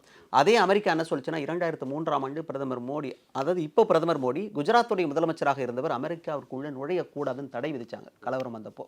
ஆனால் அதே அமெரிக்கா இப்போ என்ன சொல்லுதுன்னா இந்த மாதிரி கற்றுக்கணும் அமெரிக்கா அப்படின்னு சொல்கிறாங்க. அப்போ 2 பக்கமும் பார்க்குறாங்க. அயல்நாட்டில் இருக்கிற ஒரு தொழிலதிபராக இருக்கட்டும், அமெரிக்காவை சேர்ந்தவராகட்டும், இந்திய பிரதமர் மோடியை புகழ்வதற்கான காரணம் என்ன? அப்போ இங்கே ஏதோ ஒரு களத்தில் நடந்திருக்குன்னு நம்ம எடுத்துக்கலாமா, புரிஞ்சுக்கலாமா? அது அமெரிக்க அதிபரே சொல்லியிருக்கிறார். மோடி வந்து நம்பத்தகாத பல விஷயங்களை செய்திருக்கிறார். 40 கோடி மக்களை வறுமையிலிருந்து மீட்டெடுத்து விட்டார். அது நாமும் செய்யணும். இந்தியாவிலேருந்து பொருளாதாரத்துக்காக ஒரு முதலீடு செய்யுங்கன்னு போய் கேட்கப்படுறது. நம்ம எப்பவுமே அமெரிக்காவிலேருந்து முதலீடு வருமானம் தான் எதிர்பார்க்க போகிறோம். அப்போ வந்து ஏதோ ஒரு உள்நோக்கத்தோட சொல்கிறாங்க. அப்படி இல்லாமல் இங்கே ஏதோ ஒரு வளர்ச்சியை பண்ணியிருக்கிறாருன்ற ஒரு புள்ளியை நம்ம பார்க்க தானே வேண்டியது இருக்குது. அதுதான் சொல்ல வரேன். இந்த 40 கோடி மக்களை வறுமையிலிருந்து மீட்டெடுத்தாருங்கிறதுக்கு எங்கே டேட்டா இருக்கிறது? என்ன இவங்ககிட்ட டேட்டா இருக்குது? எந்த அடிப்படையில் இங்கே வந்து வறுமையிலிருந்து மீட்டாருன்றதே அது சொல்ல. 70 கோடி மக்களுக்கு வங்கி கணக்கு தொடங்கினதுல இருந்து 70 கோடி மக்களுக்கு வங்கி கணக்கு தொடங்கல, வறுமையில் மீட்டோம்னு சொல்லி மோடியுடைய தேர்தல் வருகிறது. அதுல இருக்கு 25 கோடி பேரை வந்து நம்ம மீட்டிருக்கோம் வறுமை. அதுக்கு என்ன டேட்டா? இப்ப விவசாயத்திலிருந்து எத்தனை பேர் வெளியேறிக்கிறார்கள் என்பதுக்கு டேட்டா கிடையாது. புலம்பெயர்ந்த தொழிலாளர்கள் எவ்வளோ பேர் வந்து இந்த கொரோனாவில் பாதிக்கப்பட்டு நடந்து போனாங்கிறதுக்கு டேட்டா கிடையாது. வட மாநிலங்கிறது எவ்வளோ பேர் இங்கே வர்றாங்கிறதுக்கு டேட்டா கிடையாது. இங்கே டேட்டாவே கிடையாது வந்து. இது வந்து வெறுமனே வாய்ச்சவடால மட்டும்தான் இருக்கிறது. இன்னொன்று இந்த போஸ்ட் ட்ரூத்னு ஒன்று சொல்லுவாங்க. என்னன்னா வந்து 16 லட்சம் கோடி தள்ளுபடி செஞ்சாரு அப்படின்றதுக்கான அந்த தரவுகள் இருக்கா? அதுவும் நம்ம வைக்கணும்ல. இப்போ 16 லட்சம் கோடி வந்து செல்வந்தர்கள் பெருமுதலாளிகளுக்கு கொடுத்துருக்காங்க. அது ரைட் ஆஃப். இவங்க என்ன சொன்னாங்க, தள்ளுபடி கிடையாது, ஒத்திவைக்கிட்டு இருக்கிறோங்கிறாங்க. அதுக்கு டேட்டாஸ் இருக்கிறது. என்னன்னா வந்து தள்ளுபடி இல்ல, ரைட் ஆஃப். ரைட் ஆஃப்க்கும் தள்ளுபடி ஆனால் அது எப்போ வருங்கிறது யாருக்குமே தெரியாது. அதுதான் அடிப்படையில் இங்கே இருக்கக்கூடிய ஒரு பிரச்சனை. இன்னொன்று இந்த போஸ்ட் ட்ரூத் அப்படின்னு சொல்லுவாங்க. உலகம் முழுக்க வலதுசாரிகள் உண்மைங்கிறதே தேவையே கிடையாது, பொய் பிம்பங்கள் மூலமாகவே வந்து எல்லாவற்றையுமே நிரூபிக்க முடியும். அமெரிக்காவில் சொல்லிட்டே இருக்கும்போது ஆமாம், போட்டோஷாப் காலகட்டத்தில் வந்து இப்போ வரைக்கும் அதுதான் நடந்துருக்கு. நிறைய தரவுகளே வந்து இப்போ போலியாக உருவாக்கப்படுகிறது. இப்போ இந்த வங்கி கணக்கு தொடங்குறது, இந்த டாய்லெட் கட்டி கொடுக்கறது, காப்பீட்டு திட்டம், இதெல்லாம் வந்து தன்னுடைய சாதனைகளாக தொடர்ச்சியாக சொல்லிக்கிட்டு இருக்கிறாங்க. நீங்கள் வந்து இதை வந்து உத்தரப்பிரதேசத்தில் சொல்லுங்கள், இல்லை பீகாரில் சொல்லுங்கள், தமிழ்நாட்டில் இதை சொல்ல முடியுமா? வந்து இல்லை, தமிழ்நாட்டில் என்ன கேள்வினா, இப்போ ஒட்டுமொத்தமாகவே இந்த தேசத்தில் 10 ஆண்டுகளாக உள்கட்டமைப்பு எப்பயுமே இன்ஃப்ரா வந்து வளரும்போது தான் ஒரு தேசம் வளரும் அப்படின்றது உண்மை. அவங்க சொல்கிற நிறைய உள்கட்டமைப்பு இப்போ 90,000 கிலோமீட்டர் அளவுக்கு தான் வந்து தேசிய நெடுஞ்சாலைகள் இருந்து இப்போ 1.5 லட்சம் அளவுக்கு நம்ம வந்து அது உயர்த்தி இருக்கிறோம் அப்படின்னு சொல்கிறாங்க. அப்புறம் புல்லட் ட்ரெயின்ஸு, அதாவது நம்ம வந்து வந்தே பாரத் மின்சாரம் சொல்கிறாங்க. அது மட்டும் இல்லாமல் தண்டவாளங்களுடைய எண்ணிக்கை இருக்குல்ல, அதை வந்து விரிவாக்கம் செஞ்சுருக்கிறோம். அதோடைய கிலோமீட்டரை வந்து நாங்கள் அதிகப்படுத்தியிருக்கோம். இதை வந்து உள்கட்டமைப்புக்காக செய்யப்பட்டது. மெட்ரோ ட்ரெயினை வந்து பல நகரங்களுக்கு கொண்டு வந்திருக்கிறோம் அப்படின்லாம் புள்ளிகளில் வந்து பட்டியலிட்டு சொல்கிறாங்க. இதெல்லாம் வளர்ச்சிக்கான ஒரு அறிகுறியாக குறியீடாக பார்க்க முடியாதான்னு கேட்குறேன். 2 விஷயம் வந்து இப்போ தமிழ்நாட்டில் வந்து மோடிக்கு 8 முறையோ 9 முறையோ வந்து தொடர்ச்சியாக ஒரு பிரச்சாரம் செய்திருக்காரு இல்லையா? தமிழ்நாட்டுக்கு நான் செஞ்சிருக்கேன் நிறைய விஷயங்கள் திமுக அரசு தடுத்து விட்டது அப்படின்னு சொன்னார். குறிப்பாக 15 லட்சம் கோடி அளவுக்கு தடுத்து விட்டதுங்கிறாரு. என்ன செஞ்சுருக்கிறாங்க அப்படின்னு பார்த்தீங்கன்னா வந்து அவங்க சொல்வது இந்த உஜ்வாலா திட்டம், வீடு கட்டும் திட்டம், அதுக்கப்புறமேல் வந்து வங்கி கடன் கொடுப்பது, டாய்லெட் கட்டுவது, எல்லா கிராமங்களுக்கும் மின்சாரம் கொடுப்பது, காப்பீட்டு திட்டம், இதெல்லாம் கொடுத்துருக்காங்க. இதெல்லாம் வந்து 30 வருடங்கள் 50 வருடங்களுக்கு முன்பு தமிழ்நாட்டில் அரசாங்கம் மாநில கொடுக்க வேண்டியது. இப்போ காப்பீட்டு திட்டம்ங்கிறது கலைஞர் ஆட்சி காலத்தில் 2006 கலைஞர் காப்பீட்டு திட்டம் வந்தது. பின்னால் ஜெயலலிதா முதலமைச்சர் காப்பீட்டு திட்டம் மாற்றுறாங்க. இன்றைக்கி அந்த காப்பீட்டு திட்டத்தை தாண்டி ஸ்டாலினுடைய ஆட்சி காலத்தில் இன்னொரு காப்பீட்டு திட்டம்னு ஒன்று கொண்டு வந்திருக்கிறாங்க. வந்து கழிப்பறைகள் வந்து கிட்டத்தட்ட பெரும்பாலான கிராமங்கள் இருக்கிறது. பெரும்பாலான கிராமங்களுக்கு மின்சாரம்ங்கிறது போய் சேர்ந்து விட்டது. இதெல்லாம் எப்பயோ நடந்த ஒரு விஷயம். இன்றைக்கி 30 வருஷம் 40 வருஷம் முன்னால் தமிழ்நாடு வந்து அச்சீவ் பண்ண விஷயங்களை இன்றைக்கி செஞ்சுட்டு அது ஒரு சாதனை அப்படின்னு சொல்வது தான். இன்னொன்று அதில் வந்து மத்திய அரசுடைய செலவு எவ்வளோ, மாநில அரசுடைய செலவு எவ்வளோங்கிறது இப்போ வீடு கட்டும் திட்டத்திலே பெருமளவு மாநில அரசு தான் கொடுக்குறங்கிறது தான் அதுக்கான டேட்டாஸ் எல்லாம் இருக்கிறது. அப்படி இருக்கக்கூடிய ஒரு விஷயத்தில் வந்து இப்போ உள்கட்டமைப்பு வருகிறதுனா இந்தியாவுக்கு ஒட்டுமொத்த மாநிலங்களுமே வளர வேண்டும். அது வந்து வளரவில்லை. அப்போ வரி பகிர்வில் உங்களுக்கு பாரபட்சம் காட்டப்படுகிறது அப்படிங்கிறது. இன்னொன்று பெரும்பாலான திட்டங்கள் காங்கிரஸ் ஆட்சி காலத்தில் செஞ்ச விஷயங்களே பேரமாத்தி தான் இவங்க கன்டினியூ பண்ணிட்டு இருக்காங்களே தவிர புதுசா ஒன்றும் பெருசா ஒன்றும் பண்ணவே இல்லை. வந்து உள்கட்டமைப்பு விஷயங்கள் ஏற்கனவே காங்கிரஸ் ஆட்சி காலத்தில் நடந்திருக்கிறது. மாநில ஆட்சி சொல்லும்படியான வளர்ச்சியை தமிழகத்துக்கு மத்திய அரசாங்கம் கொடுக்கவில்லை. என்ன ப்ராஜெக்ட் கொடுத்துருக்கீங்க தமிழ்நாட்டுக்கு? என்ன ப்ராஜெக்ட்? எய்ம்ஸ் எடுத்துங்க. எய்ம்ஸ்ங்கிறது தனி ப்ராஜெக்ட், ஆனால் நீங்கள் பண்ணலதான். வெள்ள நிவாரணங்க தனி ப்ராஜெக்ட் பண்ணல. மெட்ரோ ரயிலுக்கு அடுத்த கட்டத்திற்கான நிதி ஒதுக்கணும், அது பண்ணல. சரி, எனக்கு திரு SRS இப்ராஹிம் அவர்கள்கிட்ட ஒரு முக்கியமான ஒரு கேள்வி. இது வரைக்கும் 1951ஆம் ஆண்டுக்கு அப்புறம் கிட்டத்தட்ட ஒரு 70 ஆண்டுகளுக்கு அப்புறம் பார்த்தீங்கன்னா மிக குறைந்த இடங்களில் காங்கிரஸ் போட்டியிடுறது இந்த முறை தான். 301 இடங்களில் வரைக்கும் வேட்பாளர்கள் அறிவிச்சிருக்கிறாங்க. அடுத்தடுத்த கட்ட தேர்தலில் வேட்பாளர்கள் அறிவிச்சா கூட அதிகபட்சமாக 320 இடங்கள் வரைக்கும் தான் காங்கிரஸ் போட்டியிடுவதற்கான வாய்ப்பு இருக்குது. ஏன் இத்தனை ஆண்டுகள் இல்லாத அளவுக்கு இவ்வளவு குறைவான எண்ணிக்கையில் காங்கிரஸ் இத்தனை ஆண்டுகள் 50 ஆண்டுகளுக்கும் மேலே இந்த இந்தியாவை ஆட்சி செய்த ஒரு கட்சி இவ்வளவு குறைவான எண்ணிக்கையில் போட்டியிடுறதுக்கு என்ன காரணம்? இதில் முதல் கருத்து என்னவா பார்க்கணும் அப்படின்னு கேட்டிங்கன்னா, இன்றைக்கு இருக்கக்கூடிய அரசியல் சூழல், ரெண்டாவது பாஜக நிலவி வைத்த வெறுப்புணர்ச்சி சந்தை. இந்த பக்கம் நீங்கள் இந்த சொல்கிறாங்கல்ல ஹிந்தி ஹார்ட்பிட் லேண்ட்லேருந்து அந்த ஹோலி கவ் பாலிடிக்ஸ்னு சொல்கிறாங்கல்ல, இதெல்லாம் இந்த 10 ஆண்டு காலத்தில் இந்த குஜராத் மாடலுடைய அரசை மெயினாக மத்திய பிரதேஷ், உத்தரப்பிரதேஷ் போன்ற மாநிலங்கள் எல்லாத்துலேயுமே அதிகப்படியாக காலூன்றி வைத்திருக்கிறது வெறுப்புணர்ச்சி, மதத்வேஷம், மதம் மற்றும் இனவாத காங்கிரஸ் குறைவான எண்ணிக்கையில் போட்டி இல்லை. அதுதான் சொல்ல வரேன், கம்ப்ளீட் பண்ண சொல்லுங்கள். அப்போது இந்த இதுக்கு எதிராக சுழற்றப்பட வேண்டும் என்றால் அங்கே இருக்கக்கூடிய மாநில கட்சிகளோடு கைகோர்த்து இன்றைக்கு காங்கிரஸ் கட்சி களமாட வேண்டும். இதுதான் இன்றைக்கு இருக்கக்கூடிய நிலைமை. இந்த 10 ஆண்டு காலத்தில் நீங்கள் ஒரு பொய்யை திருப்பி சொல்லும்போது அந்த பொய் யாராவது ஒரு இடத்துல அது உண்மைன்னு நம்பிடுவாங்க. உண்மை அது இல்லை சார். காங்கிரஸ் தலைவர்கள் நிற்பதற்கு தோல்வியை கண்டு விடுவோம் என்று பயப்படுகின்றார்கள். வட இந்தியாவில் காங்கிரஸ் கட்சியில தலைவர்கள் ஏன் நிக்கலன்னா நாம நின்னா தோத்து போயிருவோம்.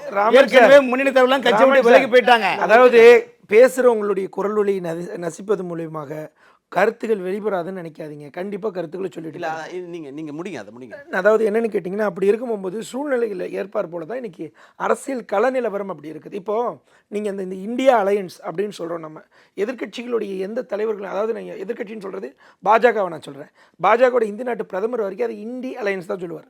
இந்தியான்னு சொல்ல இந்தியானா அந்த ஒற்றுமைக்குள்ளே வந்துருன்ற அச்சம் அவர்கள்ட்ட இருக்குது. அப்போ இந்த இந்திய அலையன்ஸுடைய உட்கட்டமைப்பு என்பது 10 முதலமைச்சர்கள் கொண்டிருக்கிறாங்க, பிராந்திய கட்சிகள், மாநில கட்சிகள். இந்தியா என்பது இந்த யூனியன் ஆஃப் ஸ்டேட்ஸ் அப்படின்ற கருத்தை இன்றைக்கு காங்கிரஸ் உள்வாங்கி இருக்கிறது. அதன் காரணத்தின் வெளிப்பாடு தான் தேர்தல் அறிக்கையில் எல்லா மாநிலங்களுக்கான பிரச்சனையை இன்றைக்கு காங்கிரஸ் முன்னெடுத்திருக்கிறது. ஒரு சின்ன எடுத்துக்காட்டு எண்ணிக்கை குறைஞ்சதுக்கு மட்டும் காரணம் அதுதான் சொல்கிறேன்.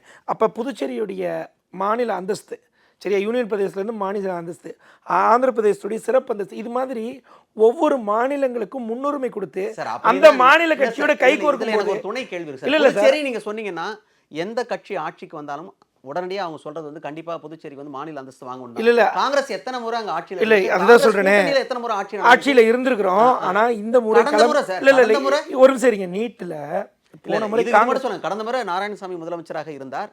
அப்போ அதுக்கான முன்னெடுப்பு இல்லாம தான். இல்லை இங்கே பாருங்க, நாங்கள் வந்து இதை வந்து சட்டமன்றத்துடைய தேர்தல் அறிக்கை கிடையாது, இது பாராளுமன்றத்துடைய தேர்தல் அறிக்கை. சட்டம் அறிக்கைன்னு வரும்போது இல்லை கேளுங்க, என்ன காரணம்னு சொல்றேன்றதையும் கேளுங்க. சட்டமன்றத்துடைய தேர்தல் அறிக்கையில நீங்க ஒரு வாக்குறுதி கொடுத்தீங்கன்னா அதை மேற்கோள் காட்டி அதை சரி செய்ய வேணும்னா அதோடைய உத்தரவாதத்தை கொடுக்க வேண்டியது மத்திய அரசு.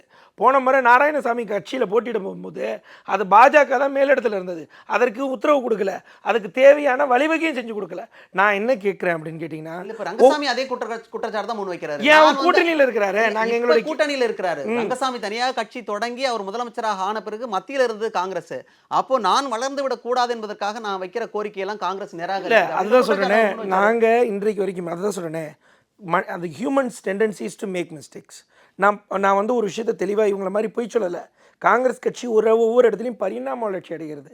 இந்த முறை பரிணாம வளர்ச்சி சார் எந்த வளர்ச்சியும் அடையல சார். சீனி சக்கரை சித்தப்பா சொல்லவே விட மாட்டாருங்க. அதாவது ஒவ்வொரு மாநிலங்களிலுமே எல்லா மாநில கட்சியோட கை கோர்த்துருக்கு நிற்கிறாங்க இன்றைக்கு. இப்போ நீங்கள் நீட்டு குயிட் எல்லாரும் நீட்டுடைய விவகாரத்தை பொறுத்தளவுக்கு நீட்டை நாங்கள் தடை செய்வோம் அப்படின்னு மாநிலங்களுக்கு ஏற்பாடு போல மாநில கன்கரன் லிஸ்ட்ல இருந்து எப்படி தடை செய்வீங்க சார்? எப்படி தடை செய்வீங்க? எப்படி தடை செய்வீங்க? யார் சொன்னது? தேர்தல் அறிக்கையில நாங்க தான் சொன்னோம். நீங்க சொல்லிருக்கீங்க. ஆமா, தேர்தல் அறிக்கையில கூட்டணி கட்சி தலைவர்கள், சாராய வியாபாரிகள், கல்லூரி அதிபர்கள், மெடிக்கல் காலேஜ் வச்சிருக்காங்க இல்லையா? அதுக்காக இருங்க சார், என்னுடைய கருத்து சொல்ல விட்டீங்கன்னா தான் பேச முடியும். நாங்க நீட்டை எல்லா மாநிலங்களிலும் கட்டாயமாக்குவோன்னு ஏதாவது ஒரு இடத்துல நீட்டோட விவகாரத்தில் விலக்கு உண்டுன்னு சொல்லியிருக்கீங்க. இல்லை சார், நான் கேட்டது நீட்டை கொண்டு வந்தது கட்டாயமாக்குதல் என்பது தமிழ்நாட்டில் உள்நுழைத்தது அதிமுக கூட்டணியில் அம்மையார் மறைவுக்கு பின்னாடி தான், அதற்கு முன்பாக கிடையாது. நாங்கள் காங்கிரஸ் கட்சி அந்த நேரத்தில் ஆளுங்கட்சியாக இல்லை. காங்கிரஸ் கட்சி கொண்டு வந்த நீட்டு ஜிஎஸ்டி எல்லாமே மறுசீராய்வு செய்து இவர்கள் வேற மாதிரி கொண்டு வந்துட்டாங்க. இதை சொன்னால் ஏற்றுக்க மாட்டாங்க. ஆனால் நீட்டும் காங்கிரஸுடைய திட்டம், ஆனால் அதை அமலாக்கின விதம் வேற. நாங்கள் ஒரு எடுத்துக்காட்டு கூட சொல்கிறேன். இப்போ நான் அன்றைக்கு 140 ரூபாய்க்கு பேரல் ஒரு கச்சா எண்ணெயோட பேரல் விற்றது, 40 ரூபாய்க்கு பெட்ரோல் கொடுத்தோம். அன்றைக்கு ஜிஎஸ்டி கிடையாது, state tax plus central tax இருந்துச்சு. இன்றைக்கி ஜிஎஸ்டி வந்துருச்சு. இன்றைக்கு ஜிஎஸ்டிக்குள்ளே பெட்ரோல் டீசலை கொண்டு வருவாங்களான்னு கேட்டிங்கன்னா கொண்டு வரலை. இதை தாண்டி இன்னொரு விஷயத்தையும் சொல்கிறேன். அன்றைய விட இன்றைக்கு ரஷ்யாவில் வெறும் $37 தான் ஒரு கச்சா எண்ணெயோட பேரலை வாங்குறாங்க இந்திய நாட்டு அரசு. ஏன் கொடுக்கல? அப்போ நாங்கள் அன்றைக்கு எடுத்து வச்ச மாதிரி ஜிஎஸ்டியை இன்றைக்கு எடுத்து வச்சுருந்தா அந்த நிலைமை வராது. அப்போ பல்வேறு திட்டங்களை திரித்து உபயோகப்படுத்தி இருக்கிறது பாஜக கட்சி. இப்போ நானே இந்த கச்சத்தீவு விவகாரத்தை பற்றிலாம் பேசுனீங்களே, கச்சத்தீவு என்ன சொன்னாங்க, மிகப்பெரிய விவாத பொருளாக்குனாங்க. நீங்கள் கூட சொன்னீங்க அந்த வேஜ் பேங்கை பற்றி சொன்னீங்களே, கிட்டத்தட்ட 1.9 சதுர கிலோமீட்டர் தான் கச்சத்தீவு, 4369 சதுர கிலோமீட்டர் வந்து மடங்கு பெருசு. அதுதான். அப்படி இருக்கும்போது இப்படி ஒரு விஷயத்தை பெற்றிருக்கோம். இந்த நேரத்தில் கச்சத்தீவு குறித்து நீங்கள் உண்மையாலே மீட்க விரும்புனீங்கன்னா ஏன் கச்சத்தீவை தேர்தல் அறிக்கையில் கொண்டு வரல? அப்ப தேர்தல் அறிக்கையில உங்களுக்கு காங்கிரஸ் 3 தீவை தருவதற்காக அரசியல் எடுக்கும். பங்களாதேஷ் ஒரு தீவு, பாகிஸ்தான் ஒரு தீவு, இலங்கை தீவு, 3 தீவுகளை தாரை வர்றது காங்கிரஸ் கட்சி. சார் நான் என்ன கேக்குறேன், கட்சி சொல்றேன், இருவேறு கட்சிகளும், அதாவது வந்து யாரு என்னுடைய கட்சி சரியாக இருக்கிறது, அவங்க தான் தப்பு அப்படின்ற கருத்து தான் எவ்வளவு நேரம் பேச. இல்ல அப்படி நான் சொல்லல சார். நான் சொல்ல வர பாயிண்ட் என்னன்னு கேட்டீங்கன்னா ஒண்ணுதான் சொல்றேன். நீங்க கச்சத்தீவை நாங்க எடுக்கல, இல்ல ஒரு பாயிண்ட் தான், இதுல ஒரு தெளிவு தான் படுத்துறேன். கச்சத்தீவு விவகாரத்தை பொறுத்தளவு கையில் எடுத்தது பாஜக தானே. இப்போ கச்சத்தீவு உண்மையாலே நீங்கள் அக்கறைப்படுவதாக தானே சொல்கிறீங்க. நான் என்ன கேட்குறேன், நீங்கள் அப்படி உண்மையாக அக்கறைப்படுவதாக இருந்தால் ஏன் கச்சத்தீவை மீட்டெடுப்போம்னு சொல்லி தேர்தல் அறிக்கையில் இந்த முறை பாஜக கொண்டு வரலன்னு தான் ஏன் நீங்க ஏன் கொண்டு நீங்க தானே கொடுத்தீங்க? பேசுனது யாரு? நீங்கள் தானே கொடுத்தீங்க. 1975 கச்சத்தீவு மீட்கப்படும், கச்சத்தீவு மீட்கப்படும். அதுல நிறைய சட்டங்கள் இருக்குது. சைனாவுடைய அரசியலாக்குவது சைனாவால நமக்கு பல பிரச்சனை இருக்குது. ஏற்கனவே தள்ள உட்கார்ந்து பிரச்சனை பண்ணாங்க, கால்ல உட்கார்ந்து பிரச்சனை பண்ணதுக்கான இருக்கிறாங்க. பேர் மாற்றம் பண்ணிருக்காங்க, அதையும் நான் பேசணும். சரி, எல்லார் பக்கமும் அவங்க கருத்தை முன் வச்சிருக்கிறோம். ஆனா மக்கள் எல்லாத்தையுமே உன்னிப்பாக கவனித்துக் கொண்டிருக்கிறார்கள். இப்போ ஒரு ஊடகம் சொல்றது மட்டுமோ அல்லது வந்து அரசியல்வாதிகள் பேசுறது மட்டுமோ, பத்திரிகையாளர்கள் எடுத்து வைக்கிற கருத்துக்களை மட்டுமோ பார்த்து மக்கள் தீர்மானிக்கணும், வாக்களிக்கிறது இல்ல. எல்லோருமே சுயமாக சிந்திக்கக்கூடியவர்கள். எனக்கு எது சரின்னு படுதுன்றதை நான் தான் தீர்மானிக்கிறேன். அதன் அடிப்படையில் மக்கள் என்ன விதமான தீர்ப்பை கொடுக்க போகிறார்கள் அப்படின்றது இன்னும் 5 கட்ட தேர்தலும் இருக்குது. அதையும் நம்ம பார்க்க போகிறோம். மக்களின் கையில் தீர்ப்பு இருக்கிறது. காலம் அதற்கு பதில் சொல்லும். நேரத்தை ஒதுக்கி எங்களுக்காக வந்தமைக்கு நன்றி. நன்றி. மீண்டும் ஒரு நிகழ்ச்சியில் சந்திக்கலாம் நேயர்களே. வணக்கம். This summer, meet the magical mermaid at VGP Marine Kingdom from April 12th till May 31st, 2024. Vishal Priya Bhavani Shankar Yogi Babu நடிப்பில் அரி இயக்கத்தில் ரத்னம் வெற்றி நடை போடுகிறது. வீட்டுக்கு வீடு வாசப்படி திங்கள் முதல் வெள்ளி வரை மாலை 6:30க்கு உங்கள் விஜயில்.